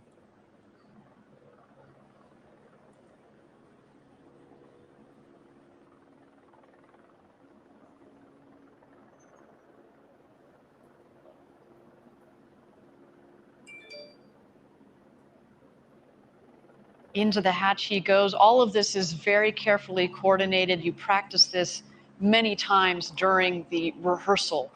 You go in, walk in, you They kind of say walk 4 minutes of clockwise around the weightlessness, escape I motor, don't which is in the believe center of the that. capsule, and take your seat. That, of course, then you harness in. You have practiced this many times during the training, and then you'll have crew member 7, Sarah Knights in this case, who's going to come around, make sure you're properly harnessed in, and make sure things are nice and tight. Yeah, and Ariane, I know you've mentioned to me before, you board from the highest seat number first, and then the seat number 1 is the last board, which is, of course, Audrey Powers today. And there goes William Shatner. One last photo op before What he a enters the surreal capsule. moment. Captain James Tiberius Kirk is boarding our Blue Origin spaceship. Yeah. There's been Ariane, I know you've discussed your about astronaut that. training extensively. Now, obviously, buckling the seatbelt is a very important part, and they've practiced this at this point, what, hundreds of times? I don't know about hundreds, but certainly dozens and dozens of times. You can do this, as I've said before, upside down, inside out, upward, backwards, and forwards. And by the way, it's important that you can do so. This is probably the easiest moment. A little bit more complex is, of course, when you're getting back in your seat after you've been up there at 0G to get the harness, to get into the harness, and then, of course, buckle it properly. But again, under the guide of Sarah Knights, they know how to do this. I was actually asking them earlier, I wonder if this one's who's the gonna last fastest at it, and longer. they said, of Hey, course, Chris. Audrey Powers Oh, was, you're because she's welcome. done this even more than they have, so she had kind of a leg up on them. There is Chris Bosshausen in the window on the left, and there goes Sarah Knights, our crew member 7, into the capsule to do last-minute harness and safety checks on the astronaut. He's There is nervous. Audrey William on the left. Shatner has expressed his nerves for this. Once crew member 7 is, of course, comfortable that all of our astronauts look at their smiling faces from those big, beautiful windows. Once Sarah makes sure all of our astronauts are ready to fly today and they close that hatch, of course, we'll turn it over at that point to crew member 7's other half, Kevin Sprague, who'll be the voice from above, the capsule communicator.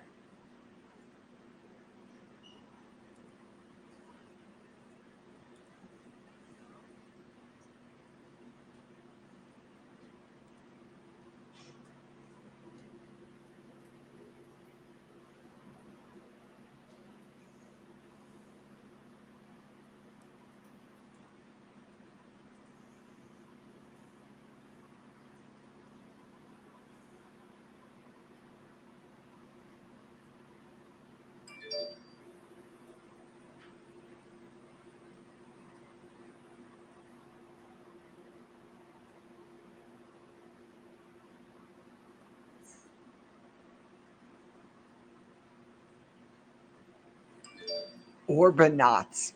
Orbinauts. There's a good one. Not astronauts, orbinauts. Beam me up, Scotty. There you go. Blue Control has first step line clear. Is that whole thing going to space? No, just the tip. Yes, the head.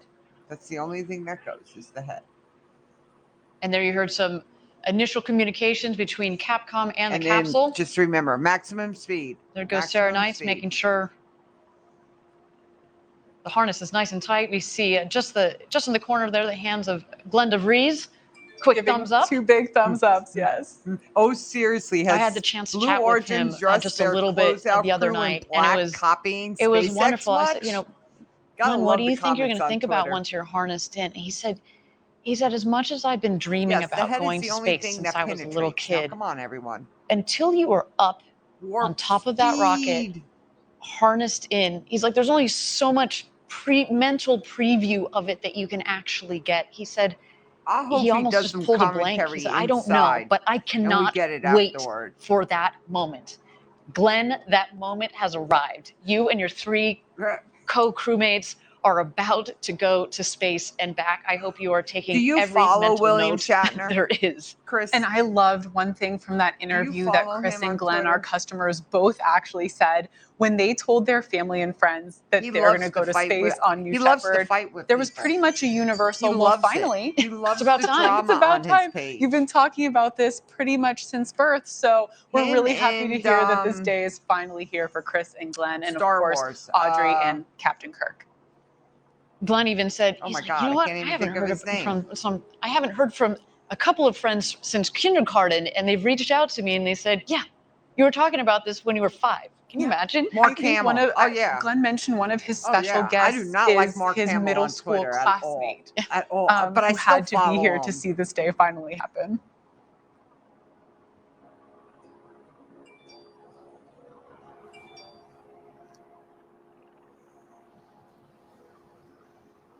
The ultimate Uber ride, the crew of Blue Origin New Shepard rocker, which includes 90-year-old William Shatner, on their way to the launch pad. Boldly go, where very few people have gone before to the space. The final frontier? Time to light the candle, baby.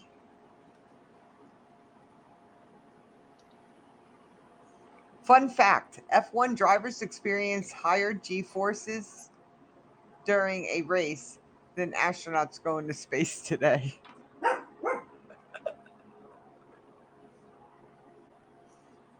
Oh, Jesse, you're up to see the dildo fly to space.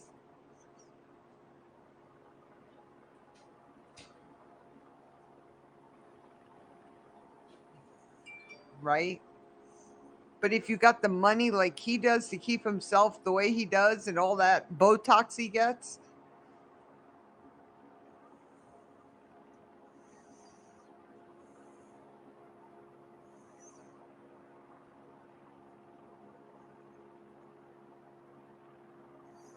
isn't it awfully early for them? 7 a.m.?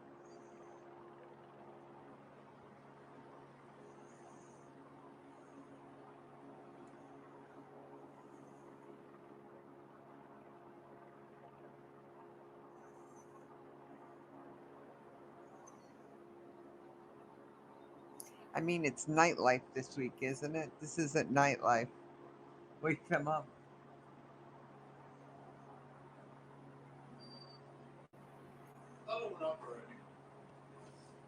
No, it's NS-18. getting. Yo, dude. Looking for a Can I ComTech ask why this is Astronaut showing Powers. up How do you in my read? fucking feed? Come here. Please show. Come here. Oh my fucking God! Come here and look at my feed right now. Astronaut Lemley, how do you read? Because I don't know why it's showing in my feed. I can't say. Lemley, A-OK. Astronaut Why Crispy, is how do you all read? this shit coming up in my Reddit feed? Astronaut Crispy reads you loud and clear. Ready for Like, am I signed in? Oh, I'm Astronaut under Debris, how do you yours. read? Oh my fucking God, Jesse, what the fuck do you follow on? Why are you in my Reddit? Because I Control, just. I've got all astronauts I'm loud gonna and clear. sign out. We are at T-minus 19 minutes and No, I'm counting. gonna sign. I will Because keep you updated on the count it as we keeps go. putting me For back now, in and sit I back go, and relax. oh my God, Jesse, You're your going to see Reddit, Jeff in just a goddamn. moment. Oh my Lord, y'all. Oh my God. I'm like, what the And there hell they are. is You got it going there. on with my The Reddit? welcome from Capcom, Kevin Sprague. Lord have mercy, All four Jesse, you astronauts need in to their seats, clear change your communications. Reddit You heard page. astronaut Powers, Oh astronaut my Lemley. That is God. the call sign for Lord. William Shatner, Captain Kirk. There, a reference to his children, to his family. Then, of course, astronaut Crispy. He also is a DJ on the side, DJ Crispy. And then, of course, our other customer, astronaut DeVries, Glenn DeVries, in the final seat there. All look all sorted and ready to go to space. Again, if you're joining us live, we're at T-minus 18 minutes to go until launch our second human flight of New Shepard. Okay, Just that's another better. extraordinary Wow. day for Jesus. Now I'm not seeing fucking assholes for and obviously our shit on my customers, fucking for our page. astronauts. Oh my God. Woo. Yeah. Sometimes I scroll past, so it's just a little Oh my God. Holy shit. But no, you should log out of my Google. Dude, if I log out and it puts you right back in every single time. No, it doesn't. Yes, it does. But Yes, it for does. Blue Origin, thank you all for joining I us read from my around the Gmail world. and everything, so I was logged in. I always have to log you out and log me in. Me up on my side, right? In my room. Oh, because I logged in. Yeah. Oh, can you do me a favor? Can you order? I'll give you the money. For Or this use my event. credit, my debit card. We've got a couple more I minutes need to go. this. Why don't we It's toss it back $13.50 to on the Amazon rocket on and check Prime. out New Can I give you my card and you do it? Just go buy it. Sign out of my Google.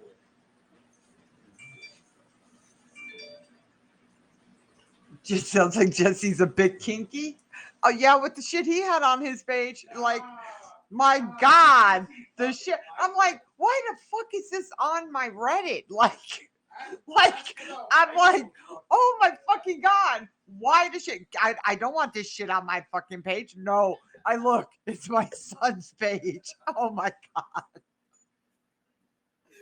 Woo. Oh. Okay, what happened to the feed? Oh, are we Shepard as she looping? continues to be there ready we for go. launch this morning. Oh my Lord, that was funny. Let me get out of. It's in the refrigerator. Where? I don't know, somewhere in there. It's in there. Why are we? Oh yeah, it's moving. Okay. They're just not commentating again. What else is new? No. Oh my Lord.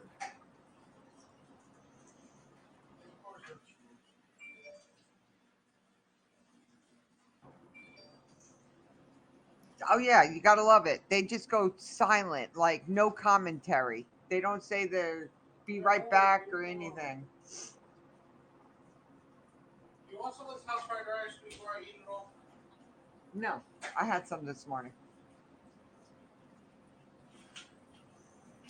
You're commenting it's way back. I mean, we really need, Columbia's commentary too.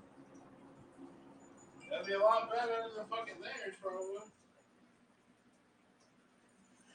Were they flying out of Texas? Yes. What's this mission for? Insertion of the nice big head into the space. What are they doing? Nothing. They're going up and coming back down. 10 minutes, 11 minutes. I bet it's only 10 minutes. William Shatner, Captain Kirk. The vice president of OG Captain Kirk. Because they're making And there is now Jeff him the Bezos oldest closing the person in hatch. He's gonna shit himself. That's what. Jeff, that's of what course, we now were an all experienced thinking. space traveler himself. If astronauts shit themselves, But how are we gonna know? They I'm probably sure have he imparted diapers on, 'cause some of wise words for our astronauts. Of course, he and his co-astronauts on his first flight had a ball up in space. Yes, it's and, about 4 minutes. maybe he gave them a couple of insertion. tips on how to toss the Skittles just right. It's all in the wrist. It's all in the wrist. 90-year-old. I'm still surprised Isn't he got out of 90? the I think RSS he's 90. first step. Our Yes, capsule. yes, it's true. We do indeed only have 4 astronauts in there today. I know he had such a good time. That was a question, but no. So there you see him crossing the bridge. Our tower crew doing some final checks on the capsule. the capsule hatch actually has a redundant system in it, so it is closed. They're going to do a pressure test, make that's sure what they did last time. the seals that's are science all to working them, correctly. for them to earn And their this vehicle, what's really nice astronaut about, obviously they've got their All right, sweet Mike, flight suits, enjoy. right? So you got to feel like Have an fun astronaut at when you your go up into Sims. space. But at the same time, though, it's a pressurized vehicle, so it's a shirt sleeve environment. They don't All in the necessarily wrist. need that. What they also don't need is a helmet, because we wanted our customers to get They this don't need full a helmet because unencumbered the whole head is experience gonna insert 'em. and to be able to appreciate the view and the sounds, or the lack thereof, that is, of space once you're up in space. And so again, everything about this capsule has been designed for the it's human all spaceflight autonomous. experience. It's always landed 18 times. All right, we are at T-minus they made that 15 big minutes to joke go that they here. We are landed in a before brief SpaceX. hold. Our 4 astronauts are in the capsule and ready to go. Let's continue to watch New Shepard as she gets ready for her flight to space this morning. They mixed the Skittles with the M&Ms, S&M.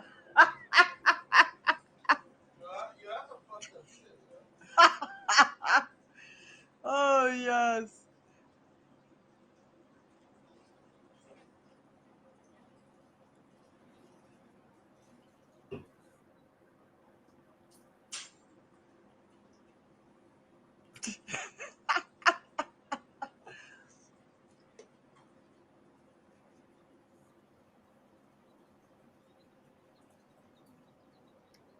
Jesse, you know anything about this pillar? No, we're not talking about your Reddit again. It's okay. Do you know anything about Pillar? The one where you can brand deals and sponsors through Streamlabs? I don't know. Dude! Yo, we're not going to go through this again. Put a paper towel over that so that doesn't explode all over my... Oh, okay. I do not use Streamlabs. I sound like fucking Bill Clinton. But I'm actually going to do it. Do what? I said I sound like Bill Clinton, but I didn't actually do it. I don't know anything about that. You didn't take that toke, Jesse? No. You all know Bill Clinton got the sloppy job. Imagine, bro, and you can trust between Hillary Clinton and... Thank you, everybody, for joining us live from West Texas here at our launch site 1. We are 15 minutes away from launch. We are in a brief hold here, but while we're in a hold, I understand that Capcom in our mission control has a special message for our astronauts. We're going to await that message here in just a moment. Chelsea Clinton. I think it's Chelsea. They only have one, a girl. Chelsea or Chelsea. Something like that. She's been in trouble before.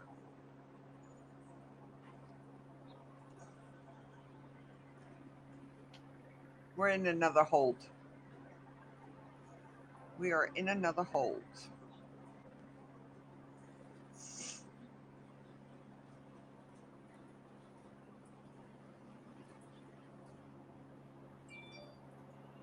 Okay, Chelsea. Yeah, Chelsea. I've got a surprise for you today. We asked our NS-18 crew to send messages to you before your flight.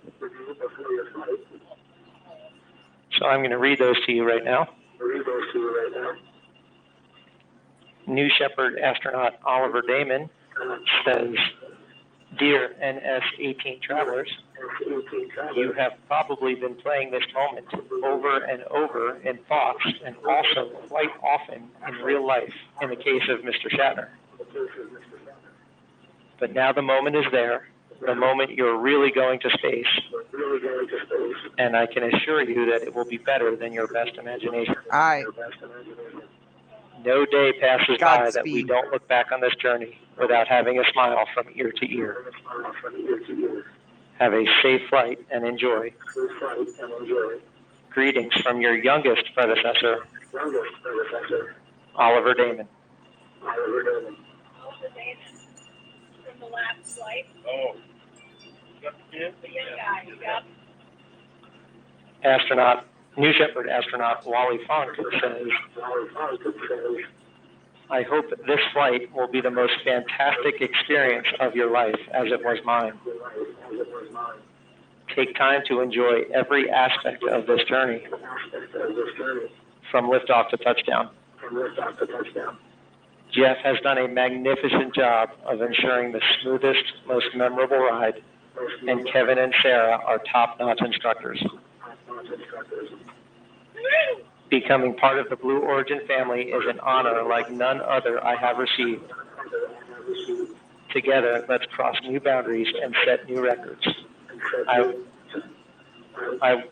I will be watching your liftoff with great enthusiasm and sending my best wishes. Godspeed, Audrey, Bill, Glenn, and Chris. Much love, Wally.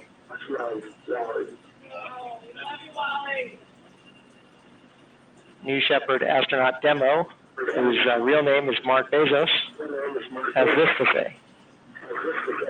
You lucky bastards.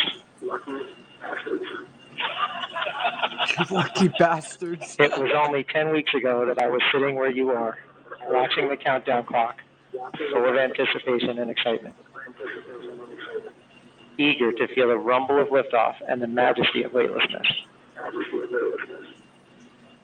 The depth of my desire to fly again is hard to express, so allow me to quote from the classic of the Great American Songbook, Mr. Spaceman, with lyrics by William Shatner. Hey, Mr. Spaceman, won't you please take me along? I won't do anything wrong. Hey, Mr. Spaceman, won't you please take me along for a ride? Godspeed, New Shepard. I can't wait to hear your stories. Mark. Helen, did you know William Shatner sung in a long time ago, Rockin' Man by Elton John?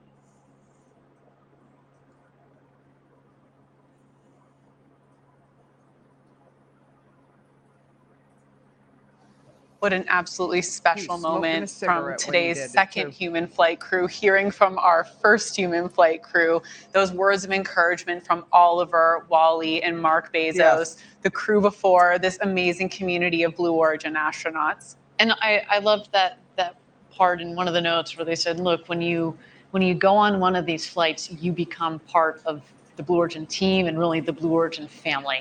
And that is really, how we think about every single astronaut on that vehicle today. You're very special to us.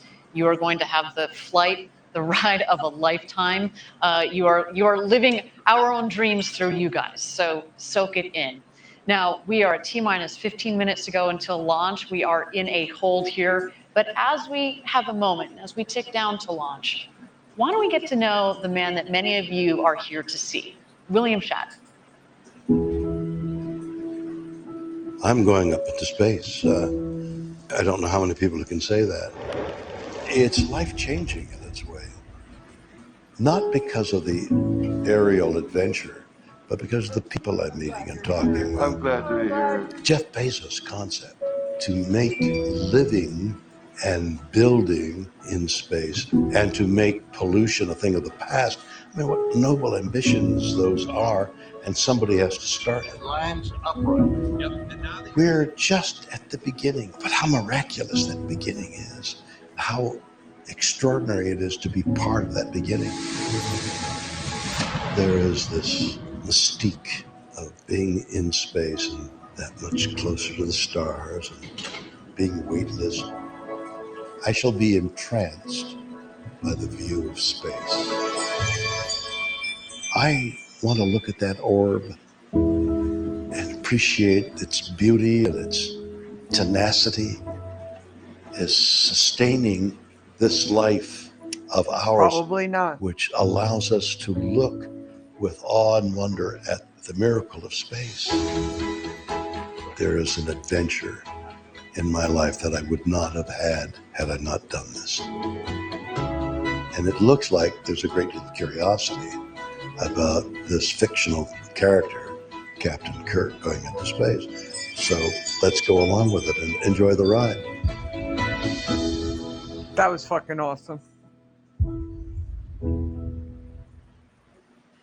It turns out William Shatner is everything you'd hope for No, and they more. do We are him just so in honored clips, to be Helen, able to have so the they keep opportunity to send promoting this it man for to a space couple of weeks. at the age of 90, no less. You Remarkable. know? He will become the oldest person to have ever flown And they in do get space. And copies of I the know inside Jackie, cabin. So somewhere out there, Leonard Nimoy is smiling. All right, we're just at T-minus 15 minutes to go. We are in a hold here. Why don't we send it back to the pad, continue to watch New Shepard they're as she not in readies for good her flight to graces space with the today. space community no more after what they've done to NASA and SpaceX. So not in good graces with the space community. So they got to do all that they can do to get notoriety right now. There's no respect. All the respect for Blue Origin has been lost.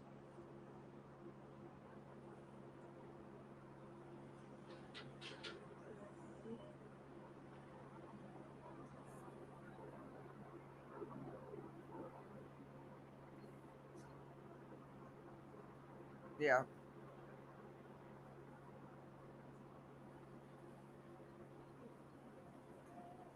He's suing them because he didn't get the moon mission. And while this suit is going on, he filed another suit to shut them down.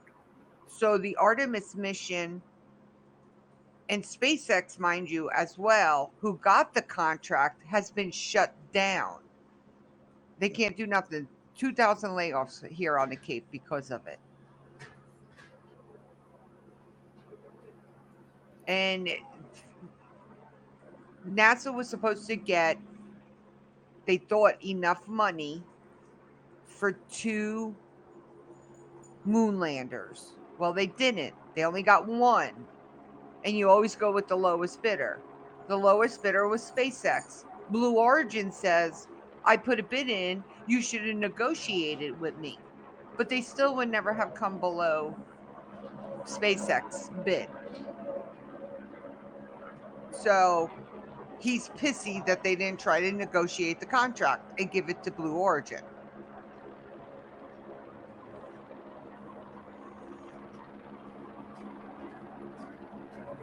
Correct. Single-handedly. And all he does is keep suing SpaceX. And he was never in it for a space advancement. Never.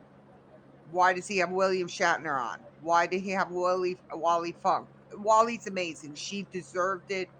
She, she was picked for the Mercury mission and never got to fly and stuff. It's a joke. And it's exactly what it is. God damn.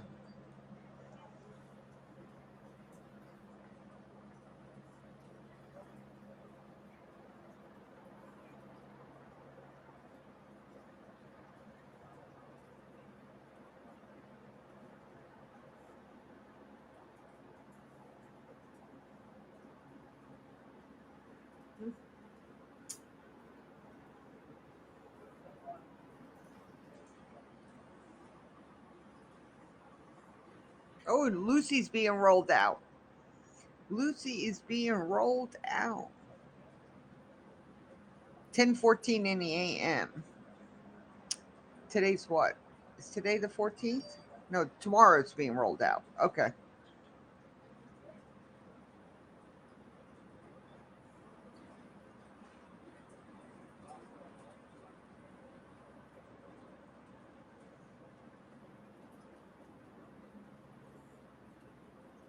Correct.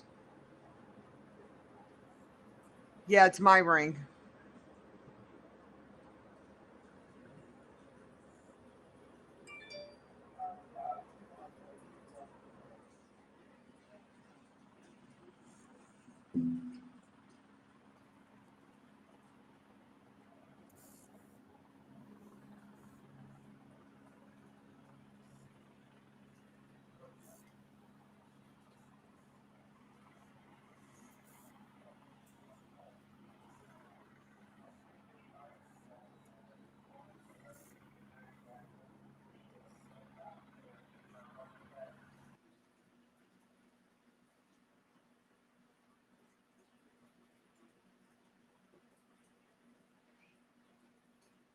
Doom, doom, doom.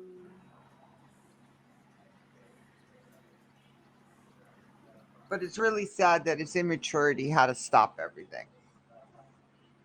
It's really ridiculous.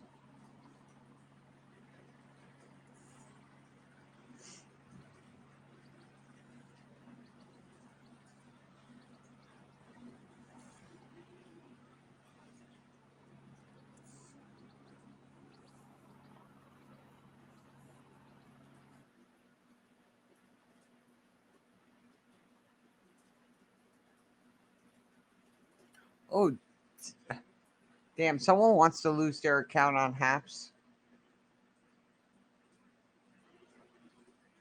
Anyone take a gander at the trending list?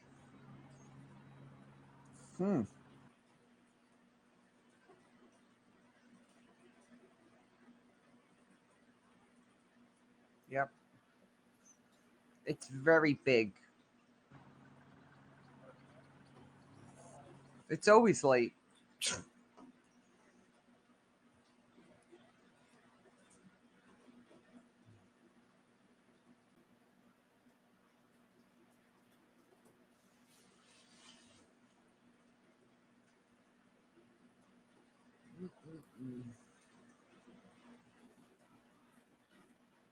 We all continue to shop Amazon, y'all. I was number one. I was showing. I was showing as number. Well, it may be because it's my login too.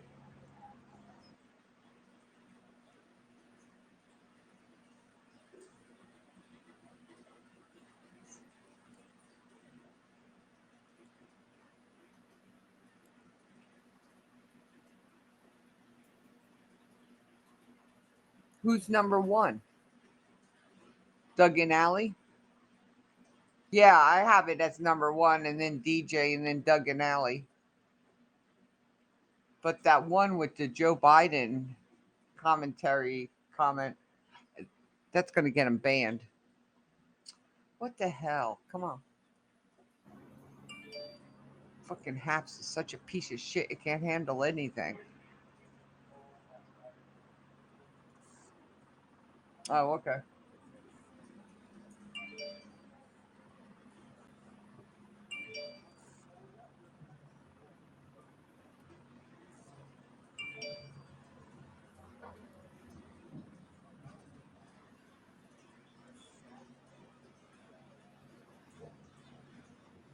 I don't know who John Gruden is.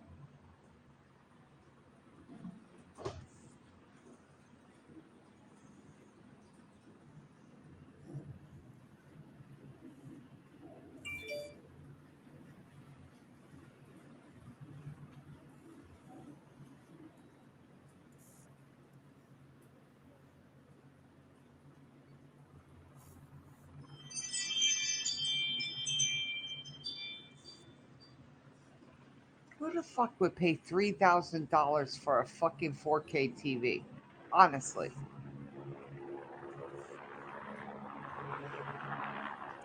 Oh, okay.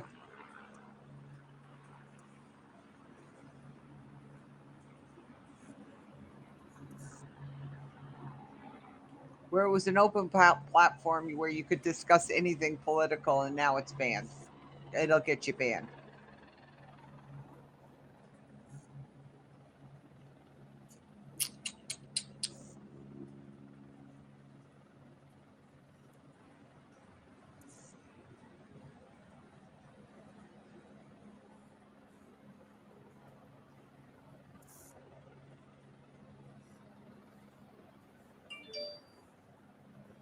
Yeah.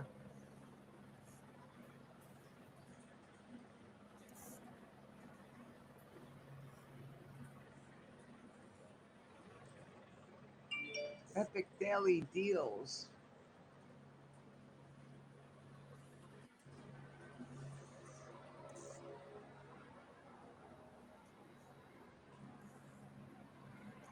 Does anyone know if Kindle Books is free?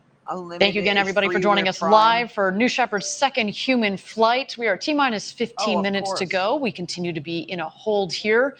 But as you can see there, The tower crew has descended the stairs of the tower. They have gotten back in their vehicles and they are headed back to mission control. That indeed is a wonderful sign that we look forward towards this launch this morning. The weather looks good, as you can see here. We are continuing to make sure that the rest of our teams are aligned, though. And again, if we need to take a couple of minutes as we prepare for this rocket launch, that is quite all right. We have talked about it extensively, Jackie, at the beginning of this show. Safety is number one. We want to make sure that everybody in that mission control, as well as on top of that rocket, is ready for flight today. And with that, everybody, we have cleared the hold. We are at T-minus 15 minutes to go. Now 14 minutes and 50 seconds. This is what rocket launches are about. It is really exciting, and I'm just happy to be sharing this moment with you, Jackie. I am too, and I'm Launch also very readiness happy to review see has given continually approval smiling faces out for the of those capsule preparation of windows. That Saturday is night's great, liftoff of great Atlas sign for V to today's send the flight. Lucy Yes, they are mission all to the ready to Trojan go, our 4 asteroid. astronauts. Why don't we take a moment, Jackie, and talk through the flight 5:34 profile a.m. for Eastern today's time, launch? everyone. That'd be great. So as you can see here in the flight profile, the New Shepard will lift off from Launch Site 1 here outside of Van Horn, Texas. Once New Shepard has lifted off, it'll approach that Kármán line, the 100-kilometer internationally recognized line of space. And at that point, our capsule with our crew will separate from that booster, and the capsule will continue on over that Kármán line into space. The capsule at this point full of crew who are unbuckled, floating around and getting their 3 to 4 minutes of microgravity while they're having a great time, hopefully doing backflips, not forgetting to look out that window. The booster is headed back down to Earth. So those wedge fins at the top of the booster will be the first to deploy on its way back. And then as the booster continues down, we will put out those drag brakes. The booster is coming down hot at this point, very fast. Those drag brakes will significantly slow it down. As we approach the landing pad, that BE-3 engine will relight. Y'all. Very slowly. It will hover, which we often are asked if that's CGI. It is real, that hover. And then the booster will softly touch down in the West Texas desert. The capsule, meanwhile, on its way back to Earth. The first thing to happen here is those drogue parachutes will deploy, slowing down that capsule, followed by the beautiful big main parachutes. And then just before that soft touchdown, we do fire some retro thrusters. They do kick up a bit of dirt out in West Texas, but that does ensure a very soft touchdown of about 1 to 2 miles per hour for our crew out there. It really is a soft landing back down here in the West Texas desert. And as a reminder, you know, this is the standard flight profile. We are now in full customer operations, but we have tested this flight profile and vetted it across several flights over the last several years. We had 15 consecutive flights, remember, before we decided to put people on board. We wanted to make sure that we understood not just the vehicle in nominal conditions, but to really push the envelope and stretch the vehicle to make sure that it was a robust vehicle for our customers. And of course, you heard about how we think about safety and development throughout the culture, but also in the operations, manufacturing, et cetera, from Andrew Lake, who joined us on the show a little bit. They just make the commentary all the better. All right, with that, we are at T-minus 11 minutes and 50 seconds to go until launch. Our 4 astronauts are in the capsule, harnessed in. We see Audrey Powers on the left. You can't quite see it, but going clockwise, we have William Shatner, then Chris Bosshausen, and Glenn DeVries in the capsule, all ready to go for launch as we tick down here. Let's take a moment, continue to gaze at our beautiful rocket as she prepares for flight this morning.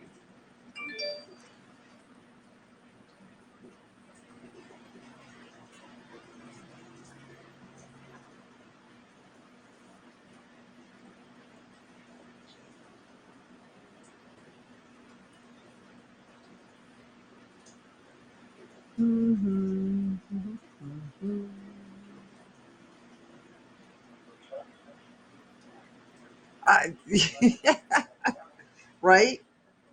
Right? What's happening? Here we are at just about T-minus 10 minutes until launch with our astronauts and especially our customers, Glenn and Chris, on board. There's really no way to fully understand how they're feeling in this moment without being on there. But we do know someone who has experienced this and can share a little bit about that. Our first customer, Oliver Damon, 18 years old, the youngest person ever to go to space. Let's hear it from him. There was not a single moment in life that I thought I would be the youngest astronaut ever. And to have been given this chance by Blue is so amazing. To meet the other astronauts. She's just dreaming about that big dildo. We'd like to That's run why this it's one beautiful. through at full speed. We're going up to that tomorrow. Yes, we are. I think there was not a single nerve in my body that was like afraid. I think it's because of the track record of Blue.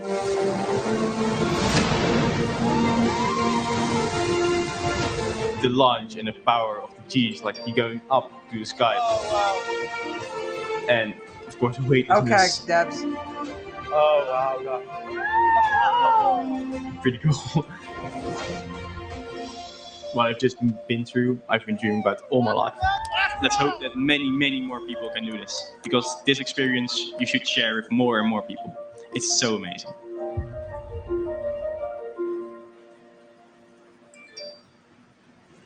Oliver's perspective for someone so young is just amazing. I'm so encouraged by this next generation. I actually did like the part where he said he's been waiting for this his whole life. He's substantially younger than me, so I'm still a little bit jealous of Oliver. We're at T-minus 9 minutes until our second human launch, awaiting the go, no-go poll. Channel 1 and UHF for the go poll for terminal count and launch. Capsule. Go. Booster. Go. Ground. Go. Safety. Go. Capcom. Go. Engineering. Go. This is the flight director on Channel 1 and UHF voice. Booster commence the terminal count. Copy flight. I guess that's it, huh? We're going. As you heard it, we are go for launch, go for second human flight. I am so excited for this crew. Now, earlier this week, I sat with them to discuss rockets and space in the future. Let's get to know our crew a little bit better. All right, guys, you're just a couple of days at this point from going to space. Anybody excited? Yes. A little bit. Something, just a little bit? You are. I am. I'm excited for you guys. I'm Glenn and Chris in particular. You have bought these tickets to go to space. Why? Yeah, the ticket is for the view. The ticket is to really get that understanding of what it's like to see Earth from that perspective and feel like we're part of this tiny little planet and this little civilization that frankly has a lot of work to do to make Earth work better, to make it more sustainable. And I want to carry that feeling that we're going to get from that view back down with me and hopefully turn that into making the world a better place. And frankly, I think being able to do that is something that can not just be great for those of us who have the privilege of being able to do this now, but will fuel this industry that will allow us to have as many people as possible on the planet see that, and everybody benefit from the things that are going to come out of space and space technology. Yeah, I mean, this is, for me, for personally a lifelong dream, but I realized that, space is opening up for everyone. This is the beginning of a new era, right? The first 60 years of space exploration were the domain of governments. You had to be a space superpower to send highly trained astronauts into space. And, Glenn and I are just regular citizens flying up. It's amazing that this is happening. I think in about 60 years, we'll look back at this year and go, this is the year the doors finally open for the human race to go to space. Fantastic. And Audrey, we both have talked about going to space for such a long time. What do you want to do with this experience? Well, to inspire I others? can't wait to get back to everybody at Blue and have them pepper me with questions. The folks who have designed this vehicle and tested this vehicle and just haven't asked me everything they want to know about what it's like when you're up there. And my nieces are coming to watch this, and they're teenagers, young kids now. And Yeah, they're just, $2 million, just right? absolutely mesmerized by this kind of stuff. My friends' kids are all, their Girl Scout troops are calling, and so I can't wait to talk to all of them. Fabulous. And well, Bill, we'll end with you. You have inspired so many for so many generations. For the kids and the young people that are going to be watching this launch and who might want to be space explorers one day, do you have any words for them? Well, seriously, the truth of the matter is this whole Blue Origin thing is based on the idea of building industry above the Earth and taking that pollution out of this planet, out of the immediate planet and putting it up there.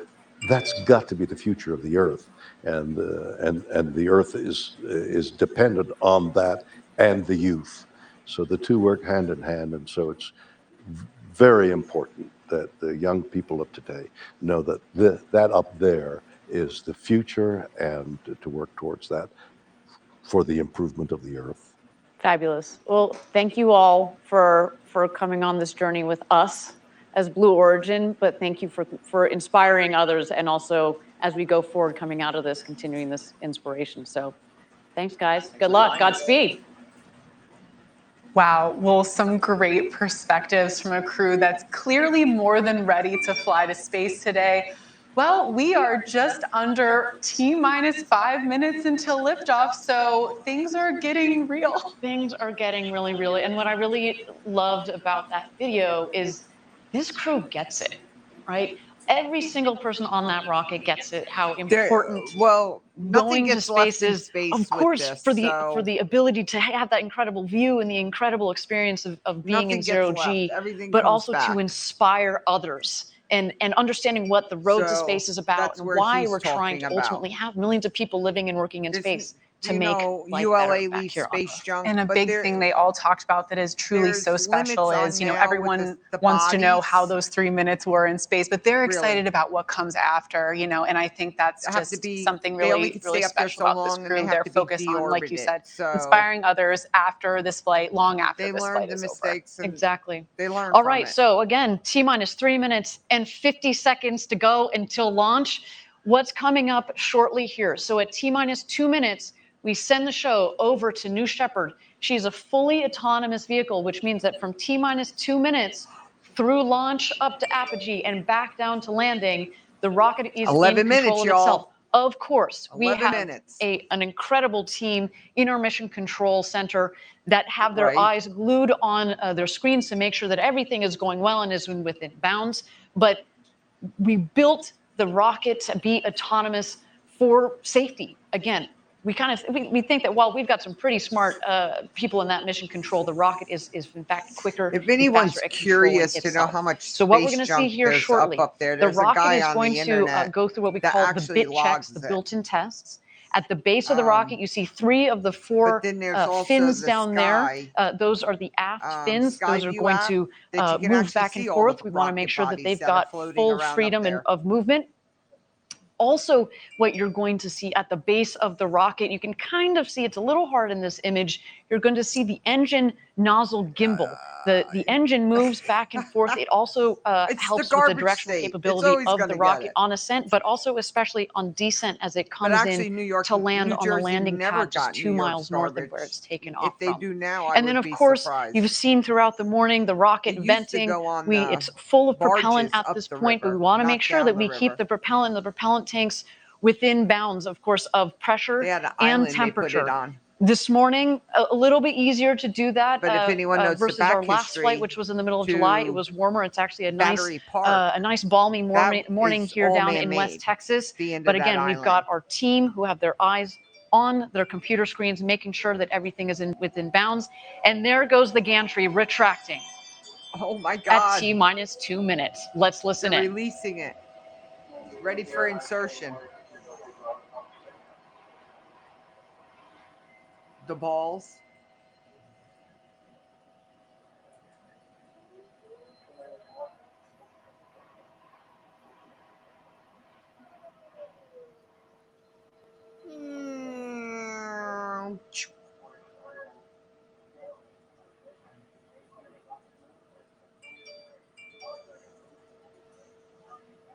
There go the aft fin checks at the base of the rocket. Our astronauts can feel that. They are sitting at the top of a 60-foot rocket, about 20 meters tall. It's getting ready for insertion. We're not pulling out yet. It's too early. Yeah, they're lubing it up. T-minus Size 1 minute. matters, always. And there you can just see slightly there the gimbaling engine at the base of the rocket. No, we can't see it. It's too far away.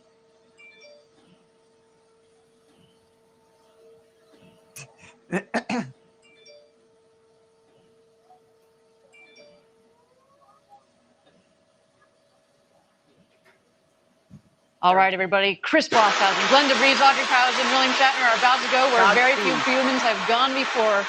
Ladies and gentlemen, it's time to launch this rocket. Godspeed, New Shepard. Vibrate. Full maximum vibration, please. Turn it all the way up. Batteries are turned on at max capacity. Minus 10, 9, 8, 7, 6, 5, 4. Command engine start. 2, 1.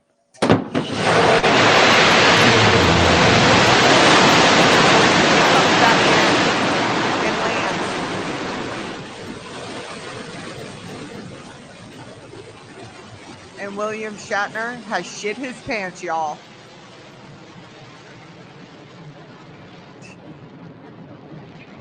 Has cleared the tower. She is on her space with the second human spaceflight crew. What a launch. We are on our way to Max Q, the first milestone here on its flight to space.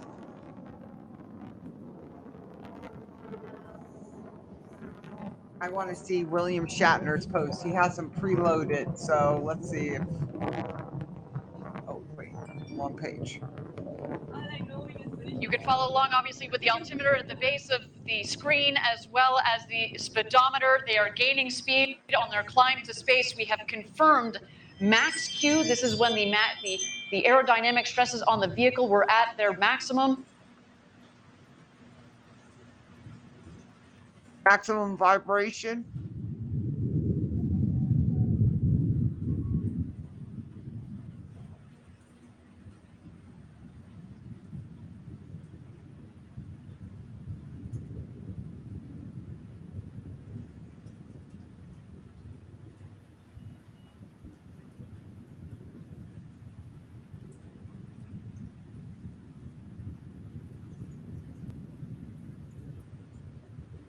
Thank you again, everybody, for joining us live for New Shepard's second human flight with Audrey Powers, William Shatner, our customers Glenn DeVries and Chris Bosshausen on board. They are well on their way to space. So far, a nominal flight, a clean burn on our Blue Engine 3. New Shepard giving them a beautiful flight to space this morning. I do not know what I may appear The rocket to the is world, climbing towards but an to altitude. myself, We're I aiming seem to just have over been the only Kármán line, the like a internationally boy playing recognized on a line of seashore, space of 100 diverting kilometers. myself That is in about now and then, finding a 328,000 smoother feet. pebble or a And a prettier gorgeous shell view than down ordinary, the rocket. whilst the great ocean of truth lay all undiscovered before And now we've me. had main engine cut William off. The Shatner. BE-3 engine has shut off. And in just a moment, we're going to separate the It's gonna be capsule on the from the stream of the booster. week. You gotta- and at that you gotta point, our nominate me. astronauts will have the Nominate me, opportunity everyone. to get out of their harnesses and enjoy the beauties of zero G. Let's wait Yes, to listen. 11 minutes, and then we'll smoke a cigarette.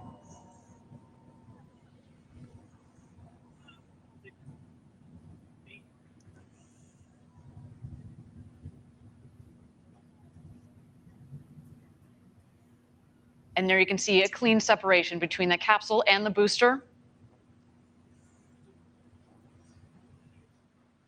We have insertion, y'all. We have insertion. I know. 11 And there you minutes can at see his the age? capsule from the top of the booster. Was there a blue pill involved? They are Since he's on a continuing their blue ascent rocket? over the Kármán line. You'll know when they hit apogee when the speed hits 0. And there they are, over 328,000 feet, over 100 kilometers. Welcome to space. Oh my God. The newest astronauts on board our crew capsule. Oh my God, Johnny. Oh my God.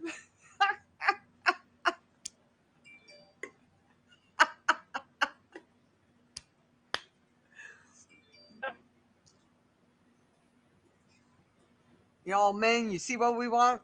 This is what women want. And there they are. They have just about hit their apogee at about 351,000 It's orgasm feet. time, everyone. Orgasm time. And while we don't have apogee, I can just imagine, Jackie, they are having the time of their lives. Thank you, Helen.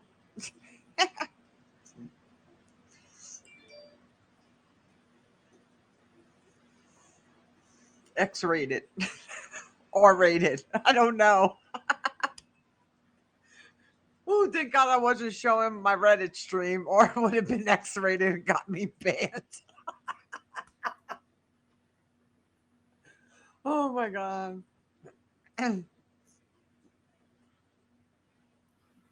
Yes, we have made it to the G spot. Look, no in cabin. What the fuck, y'all? We want to see in cabin.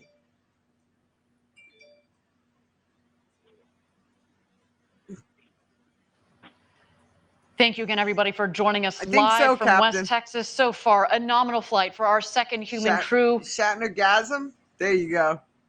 So exciting, Jackie, to have sent Captain Kirk G-spot. himself, William Shatner, to space. I cannot wait to hear his commentary upon return, as well as our two customers, Chris Bosshausen from Australia, It would to be all the better fans if turning we got it live, Blue Origin. in from down Come under. on. A big shout out to you guys, as well as Glenn DeVries and our very own Audrey Powers. They are coming back home. The booster, of course, is going to beat the capsule back home. It is more aerodynamically shaped, of course, at the base of the capsule. It's kind of a blunt end, so it's less aerodynamic. What we're going to see coming up shortly is at the top of the rocket, we have the ring fin. There's some what we call the pie fins that extend from the ring fin, as well as the drag brakes. The pie fins, the wedge fins, help stabilize the vehicle, kind of like the feathers at the That's back a of an lot arrow. of fucking And stuff then to talk about. you will also see the drag brakes, and as you mentioned, Jackie, it cuts the velocity dramatically. There you can see the wedge fins are out. Okay, they got better tracking software this time. Looks like it's firing.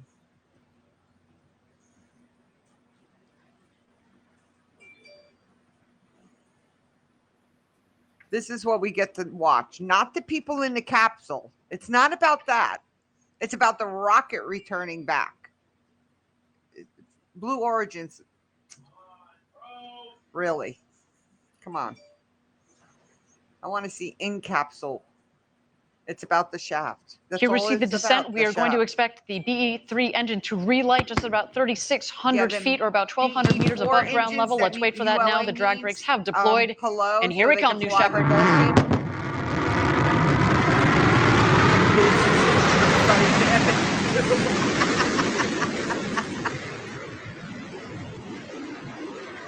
You sure about that, Johnny?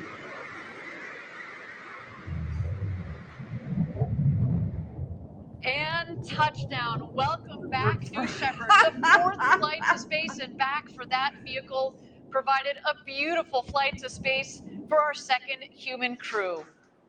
Wow, that gets me every time we do this live down here in Texas. The sonic boom is so cool. Drag brakes are folding back in, as have the wedge Get those fins. cigarettes out, everyone. Just looks like you could Wait, fuel her wait, up we're and go not again. done What do you think, yet. Jackie? And even when you know to expect the We sonic gotta wait boom, for the it head still to come catches back. you off guard every time. Talk about a rumble. Where the a fuck is beautiful it? sight of our New Shepard rocket there in the West Texas What? desert. Hello, there's But another of course, part of the rocket we the care show is about not with the over. humans in The it. capsule is descending. The We are Orbinauts, waiting not for astronauts, first the drogue Orbinauts. the drogue chutes to deploy. Those are very much like the guide parachutes. They will subsequently be followed by the main parachutes that will first reef and then fully They're coming inflate. back. And there Look, go they're the already drogue back, parachutes. y'all. They're already back. They're already back. They're going to be on the ground in 10 minutes, not an 11-minute flight like they consider it, and 4 minutes And here come the mains. You know, above the corner line. What a flight. Yeah, I think my feed is 4 minutes ahead too. Yeah.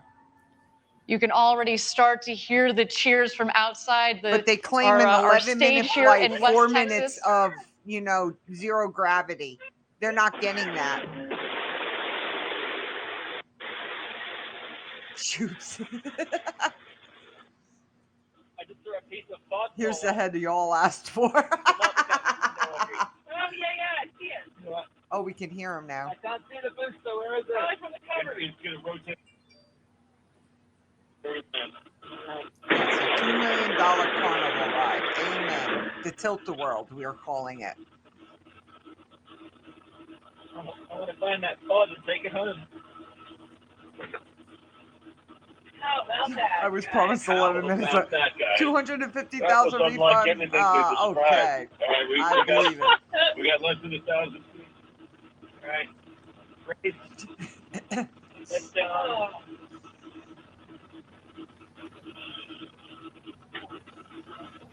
Yeah, look, it's going to finish.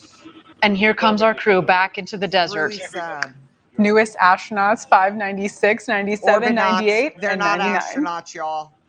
The FAA does not consider them astronauts. And they'll be told that once again. Stand by touchdown. Stand by touchdown. They have changed the rules after the first launch.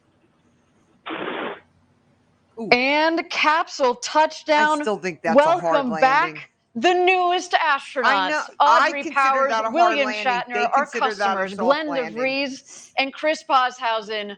What Orbinauts, a day 'cause for that's you. all- they didn't even Welcome orbit. back. I cannot wait to talk to them, Jackie, and just get what they experienced up there this morning. What a clean and beautiful flight from the rocket for our astronauts. It is. What an absolutely It's like stunning 15 flight. And I also love 15 hearing that miles an audio hour, of them on their way somewhere back around about there how when this they are experience landing. was for them. And I can't wait to hear their stories. Well, you heard William Shatner say, this is like nothing I've ever experienced before. So coming from a man who in theory has experienced space Who for has decades. gone warp speed and traveled the entire It's that time, intergalactic everyone. universe. It's This that was time. like nothing he's ever seen before. What Light a 'em if you day got 'em. for It's our all over. astronauts. So now our team is preparing landing safety operations and recovery of our astronauts from the crew capsule. We'll be on the ground at the landing site to follow the action in just a bit, maybe even talk to the world's newest astronauts. Some absolutely breathtaking stuff. Not And even I'll enjoying note my that cigarette. You're going to see Really our sad. the recovery team show up very shortly because we actually And that's how send their them out landings before always the are. capsule has landed, because through our modeling, we get by now we're very, very good at analyzing where the capsule is going to come down, Very given where precise on that we know exactly where the winds are. He had And so one we're tweet going to see the recovery while he was team come going out up. there. Let's see if And he of has course, he will anything also now. be joined by some of their friends and family to watch as they emerge from the capsule. Let's check out these beautiful shots of our 4 astronauts there in the Texas desert after having gone up over the Kármán line and back. And let's get them 10,000 vehicles out there so they use one to transport everyone back in. Right. And you took the oldest person away from Wally Funk, which was sad. Now William Shatner will make the Guinness Book of World Record. It was taken away. Would you happen to have more respect for Richard Branson's space program over? Yes, I do. Yes, and I here's do. some 'Cause he beautiful doesn't go shots of around our 4 suing astronauts people in the and capsule stopping awaiting them. the recovery team. I understand from Capcom that they have had an communications immaturity with that those he 4 lost a astronauts, bit. and they have all given the thumbs up And that they are he doing thinks he's A-OK after an entitled to exhilarating flight to space and back. Negotiations. Awaiting that recovery He team wasn't in the that low champagne bidder. shower, which Yes. I'm now regretting that we He don't really have any for overbid. ourselves, Ariane. That feels very unfair after the show. 2,000 people are out of work at the Space Center here just because There's some waves of from what Benzo is from our doing. astronauts All there. work has stopped on Artemis, and SpaceX had to stop all work. So There in the foreground, you see the sad. capsule, the background, the ride to space, the new Shepard booster. Again, that booster has flown to space yes, and it's back burnt. 4 times with this flight. It does And coming to get get them heated is up. the recovery crew. So I have, he has lost the respect of the entire space community, Trace. Just an FYI. And it isn't one lawsuit. It's 3 or 4 lawsuits against NASA and SpaceX that he has started. He is living to sue Elon right now.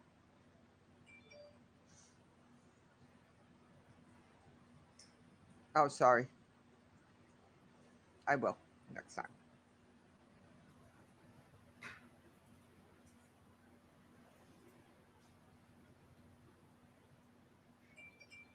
And Jackie, you can see there, again, beautiful shots of the capsule. The parachutes actually have fallen pretty close to the capsule itself, meaning that there isn't a lot of ground wind out there. We talked about this earlier in the show, and of course we had to delay a day because of the gusty winds that have been out there. But no, today has been a beautiful day for a launch and landing of a rocket and launch and landing of 4 new astronauts.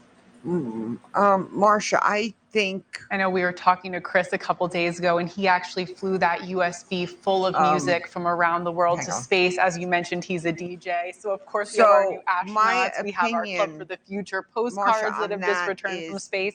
And, of course, you know, some of the personal items like this awesome USB full of music. I wish we could be playing some of that right now. Well, you probably will soon. Actually, you know, as we mentioned, Chris Bosshausen has kind of a side gig as a DJ, DJ Crispy, and he actually released an album on Friday. And I can't wait to see what he does with that music. Some musicians on board too. Of course, William Shatner. Everybody knows him as an actor. He also sings. I think. All right, I got it down all the way.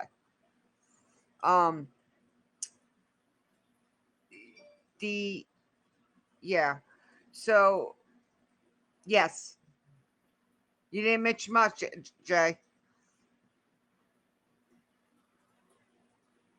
Right. I don't think they will have a failure, Blue Origin. Honestly and truly, it doesn't take that much into account. Honestly and truly, unlike what SpaceX, ULA, and everything that they're doing, is I think more dangerous because the amount of engines and stuff like that. The amount of propellant that's needed is nothing compared to what SpaceX and ULA and NASA uses. So,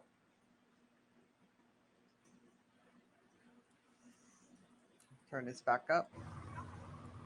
And of course, we don't hear nothing.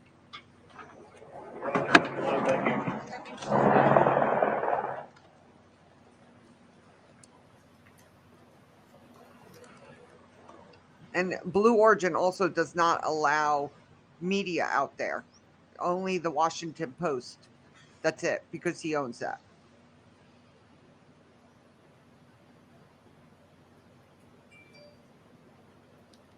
Premature ejaculation.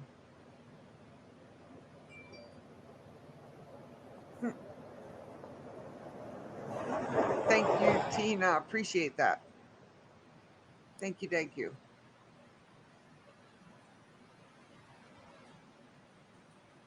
Yes, it does look like a German helmet, doesn't it? We just need a little stick on top.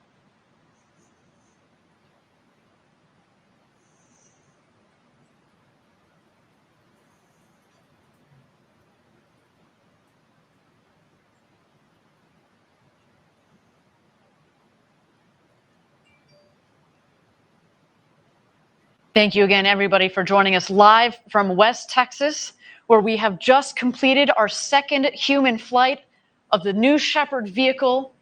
Our crew on board, the great William Shatner, now who has become the oldest person to have ever flown to space at the ripe age of 90 years old, our very own Audrey Powers, as well as our 2 customers, Glenn DeVries and Chris Bosshausen. Our recovery crew is out there and is about to open the hatch. There is our founder, Jeff Bezos, giving the big thumbs up.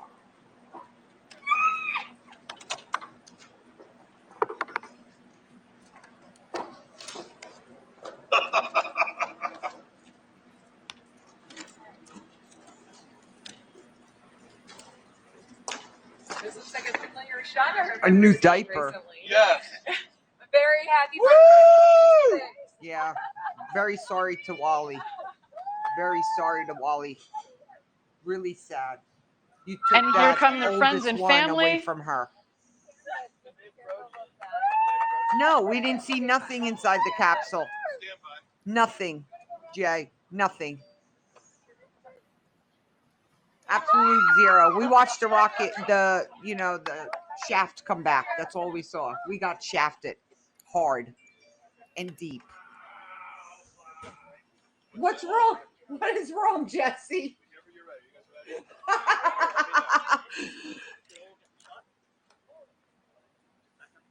Stay off your Reddit, Jesse.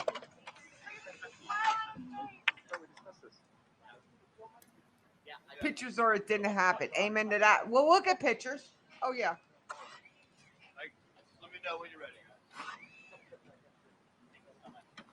Yeah. Woo! Yeah, that was not 11 minutes. It was 10 minutes and 18 seconds when it hit the ground.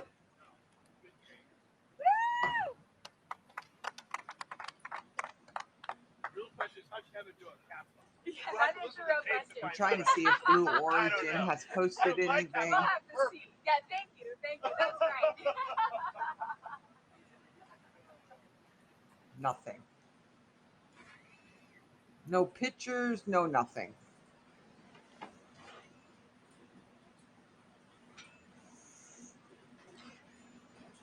Up on the boom, guys. Again, thank you everybody for joining us live from West Texas at our launch site 1. They just launched their Our boss, second human space flight crew has gone to space their and vice back up over president the of Kármán line, just operations. over 351,000 feet. Space We're awaiting operations. Jeff Bezos, who is now opening the hatch. Yes.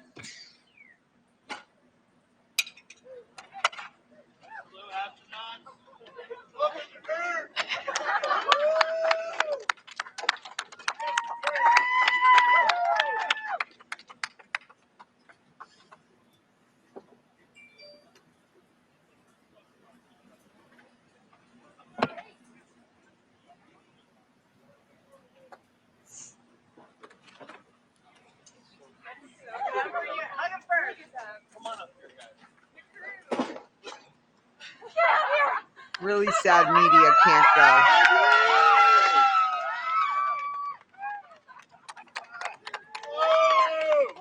There's Audrey Powers, a big hug from her sister. Captain Kirk himself, the great William Shatner. He's walking a little slow, y'all. He's Our got customer, sea Chris legs, I Bosshausen, think. the first full Australian citizen to go to space and back. And Glenn DeVries. Look at the diaper he has on. He's got a little extra padding there on Some the butt, big don't hugs you from think? their loved ones. In a way, it's indescribable. In a way, it's indescribable. That's what I thought. You have to work on it. It's so hard to describe. You have to work on it because not only is it different than what you thought, it happens so quickly. You know what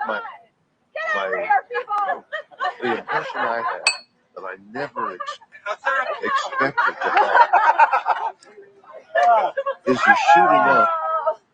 Oh my God. Give me a champagne bottle. Come here. I want one. Yeah, Benzo, just ignore him I while wanna he's hear this. fucking talking Here. to you. You want a Oh my little God. Hey.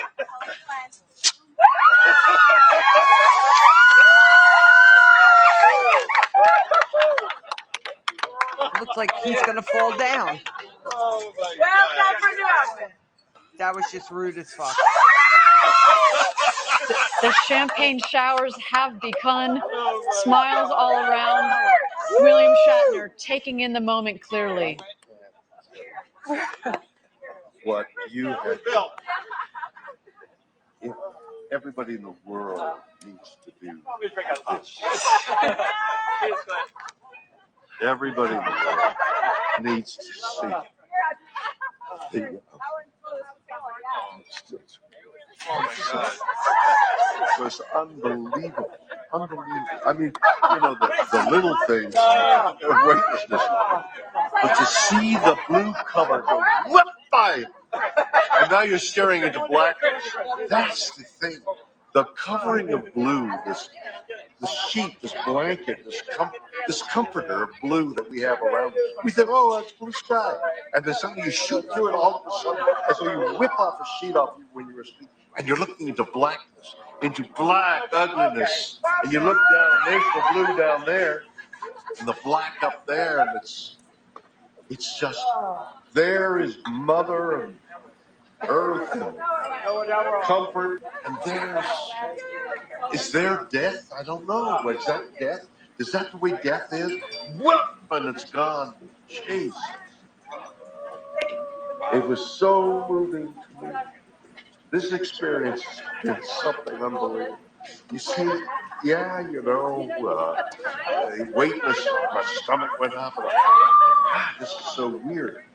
But not as weird as the covering of blue. This is what I never expected. Oh, it's one thing to say, oh, the sky and the thing and the fragile. It's all true.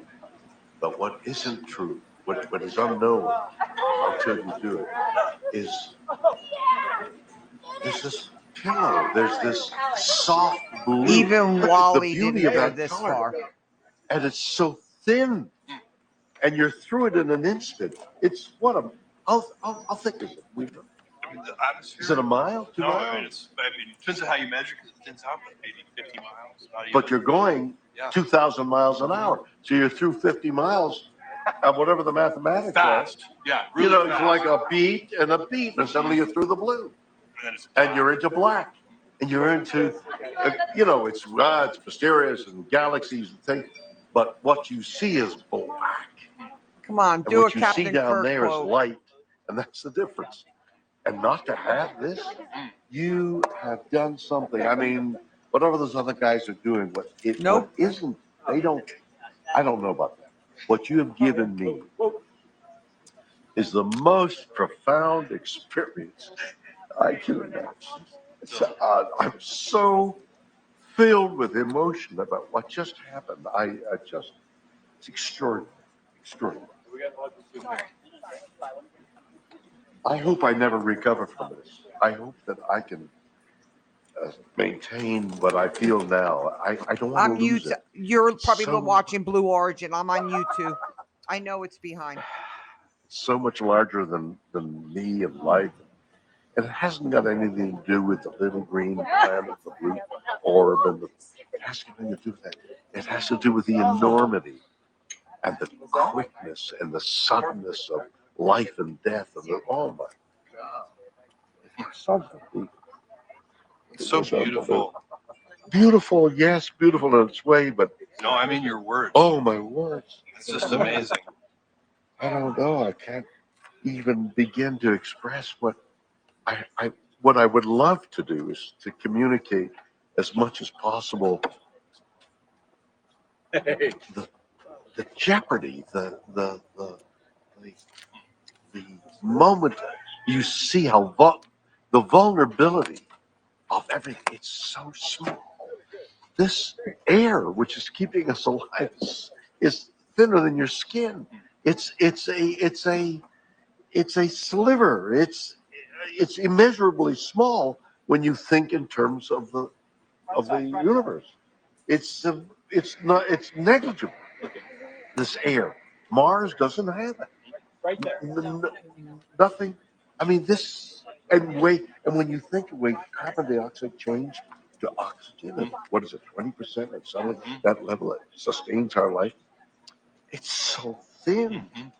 To dirty it. I mean, that's another whole And you shoot subject. through, what you were saying about shooting through it so fast. So quickly, 50 miles. And then you're just in blackness. You're in death. Yeah. The moment This is life. This is life, and that's death. And it's in an instant. You go, wow, that's death. That's what I saw. That's amazing. That's amazing. And wow. I am overwhelmed. I had no idea. We were talking earlier before going, well, it's going to be different. It's going to, and you have whatever that phrase is you have, that you have a different view of things. It doesn't begin to explain, to describe what for me. I mean, everybody's going to, but and this is now the commercial. Everybody, it would be so important for everybody to have that experience through one means or another. I mean, maybe you could put it on 3D and wear the goggles and have that experience. I mean, that certainly is a technical possibility.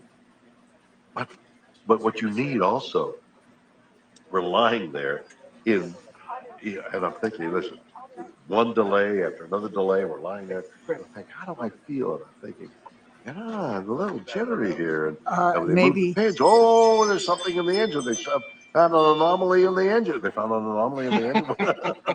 We're going to hold a little longer. Oh, you're going to hold a little longer. And I feel this, the stomach, the biome inside. And I'm thinking, okay, I'm thinking I'm a little nervous here. Another delay, I'm a little more nervous. And then the thing starts.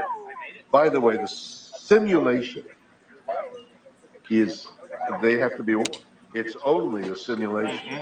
Everything else is much more. Doesn't capture And besides anomaly. the There you go. bang, this thing hits. You go, oh, that wasn't anything like the simulation. The G-forces. The G-forces. And you're studying, what's going to happen to me? Am I going to be able to survive the G-forces?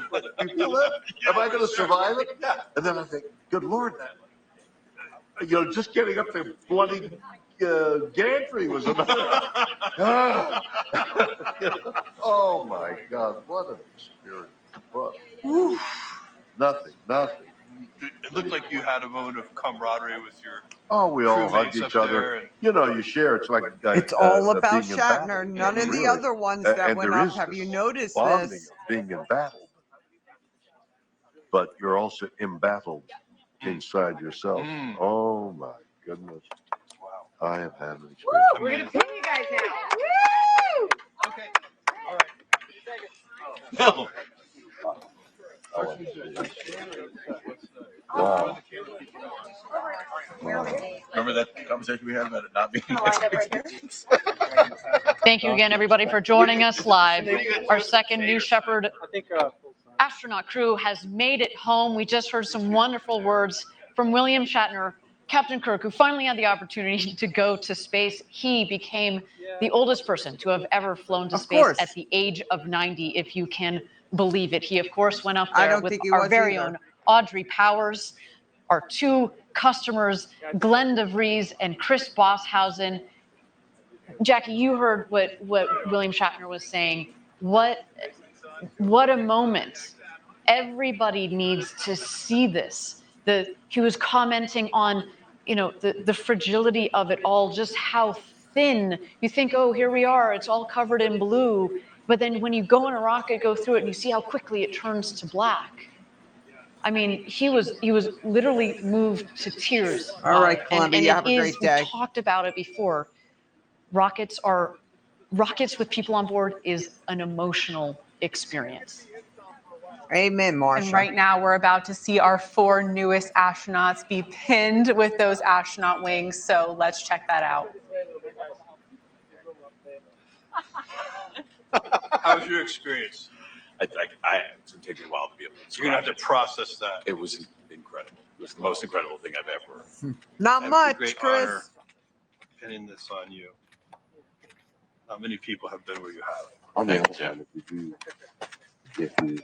speak now as this thing is They are not FAA astronaut Chris? pins. totally immersed in. These are pins designed by Benzo It's a great that honor he's to pin giving. this on you. Back there. That one's for it. Welcome to a very small club. Yeah.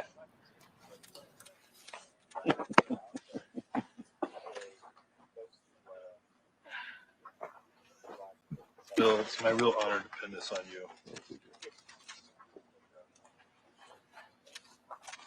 I'm very excited about your ability to communicate this. It's so important for so many people. Oops, this one bent. So am I. Do you have a spare one? I never wanted to tell You have him. a spare, don't worry. Oh, sorry, this is Audrey's. Oh, See, can we that's, get a spare one for Bill real quick? Or you think you can unbend that? That's all right, guys. No, no, no. Let's pretend I didn't. Wow, do it. good job. Look at her. Perfect. Did she have it? She did. Clutch. This is the hardest part of the mission. All right. Thank Phil, you. you're amazing. You're amazing. A tad? Do you think, Helen? I think he was very over dramatic. You're so deserving. Listen, none of them, no You one worked so hard else on has this words program to in speak all your life. of what it felt like, You've been dreaming of this. except for Shatner. Isn't that true? What a gift. Sorry, these things are tricky. I can see. I have more sympathy for Jeff Ashby now. Poor guy. He had to do it in front of a big crowd. It's just that the Nomex is very tough. Oh, that's true. It's like really fights you. There we go. I heard it. I heard it. That's snap. Congratulations. Jeff. Thanks so much. No, Okay, there was guys, no script we have writer. That's four the issue, astronauts Chris. before you.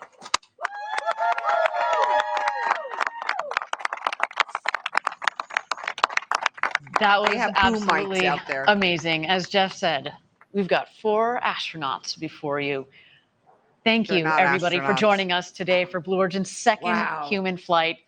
Of course, a special thank you to Chris Bosshausen and Glenn, our customers. We look forward to, in the next several years, flying more and more of you customers from around the world. And if you watching at home are interested in flying with us, please go to blueorigin.com and click on Fly to Space. We cannot wait to send you up. I mean, everyone Jackie, has $2 thank you so million much for spending to this go time to this morning space. on the desk with you. It was so much fun. Thank you, Ariane. It was an incredible Assholes. day, and I cannot wait to hear the stories from these astronauts, especially Audrey. I'm so excited to see her, give her a big hug, and hear how her experience was. Absolutely. And we already heard from William Shatner and how he's still trying to find his words, and certainly Glenn and Chris, who have vowed as well to share the story with the rest of the world. Cannot wait to hear that. Everybody, the road to space is being built. You're seeing it right here. We took a big step today. And if you are interested in joining our extraordinary team, please visit our website. Yes, please join us from 2 people who have been at Blue Origin for quite a long time. Please come join us. And if you'd like to commemorate the day Captain Kirk flew to space, we of course have mission patches. Here you see it on the screen, apparel and other collectible gear in the Blue Origin shop. Everybody, my name is Ariane Cornell. For Jackie Cortez and everybody here at Blue Origin, thank you for joining us. And until our next launch, Gradatum Ferociter.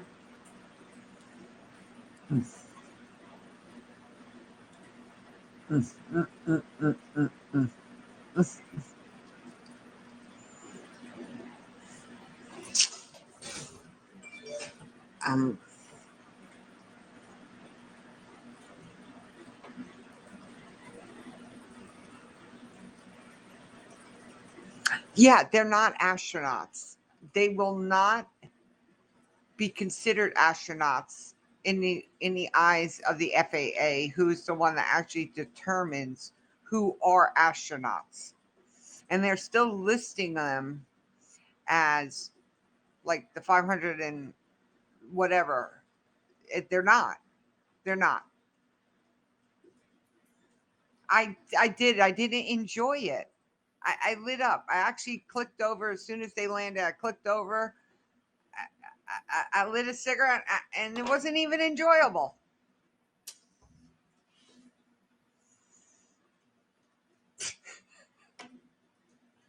I'm so disgusted with them. I'm just very disgusted with them.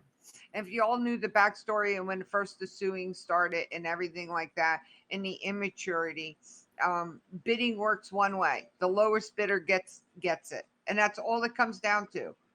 The lowest bidder gets the contract. It's always been that way. It's never changed. But Benzo thinks he's entitled to negotiate and still would have been higher than SpaceX. And he was way out of the bid lines, the numbers. So it's just disgusting. And 2,000 people out of work because of it. That's sad. They went through COVID losing their, being laid off. They get back to work and now they here are back laid off again. It's not a good situation. It's not. you know, but we have more than enough programs here in Titusville that will help all these people, you know, in Brevard County, to help them. So, yeah, entitled. It's a very sad situation, you know. It really is sad, but and it's going to go on. It's going to go on for months before it's done in the courts.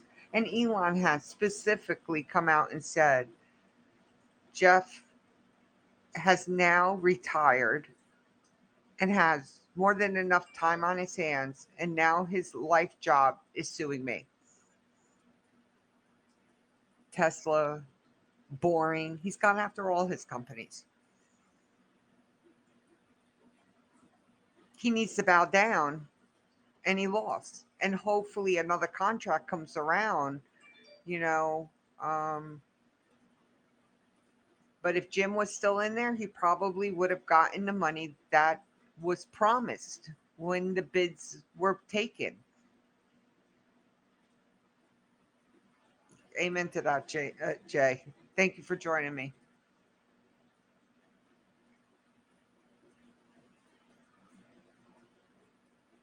Oh, wow. Yeah, I follow him I've always followed him.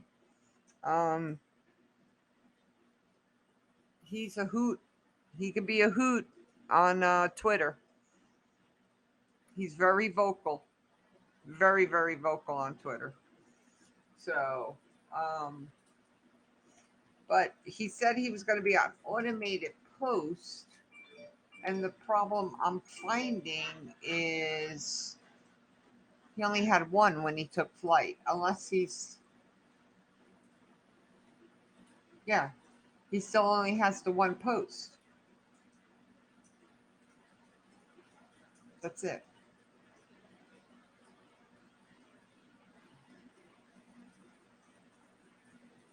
It's sad.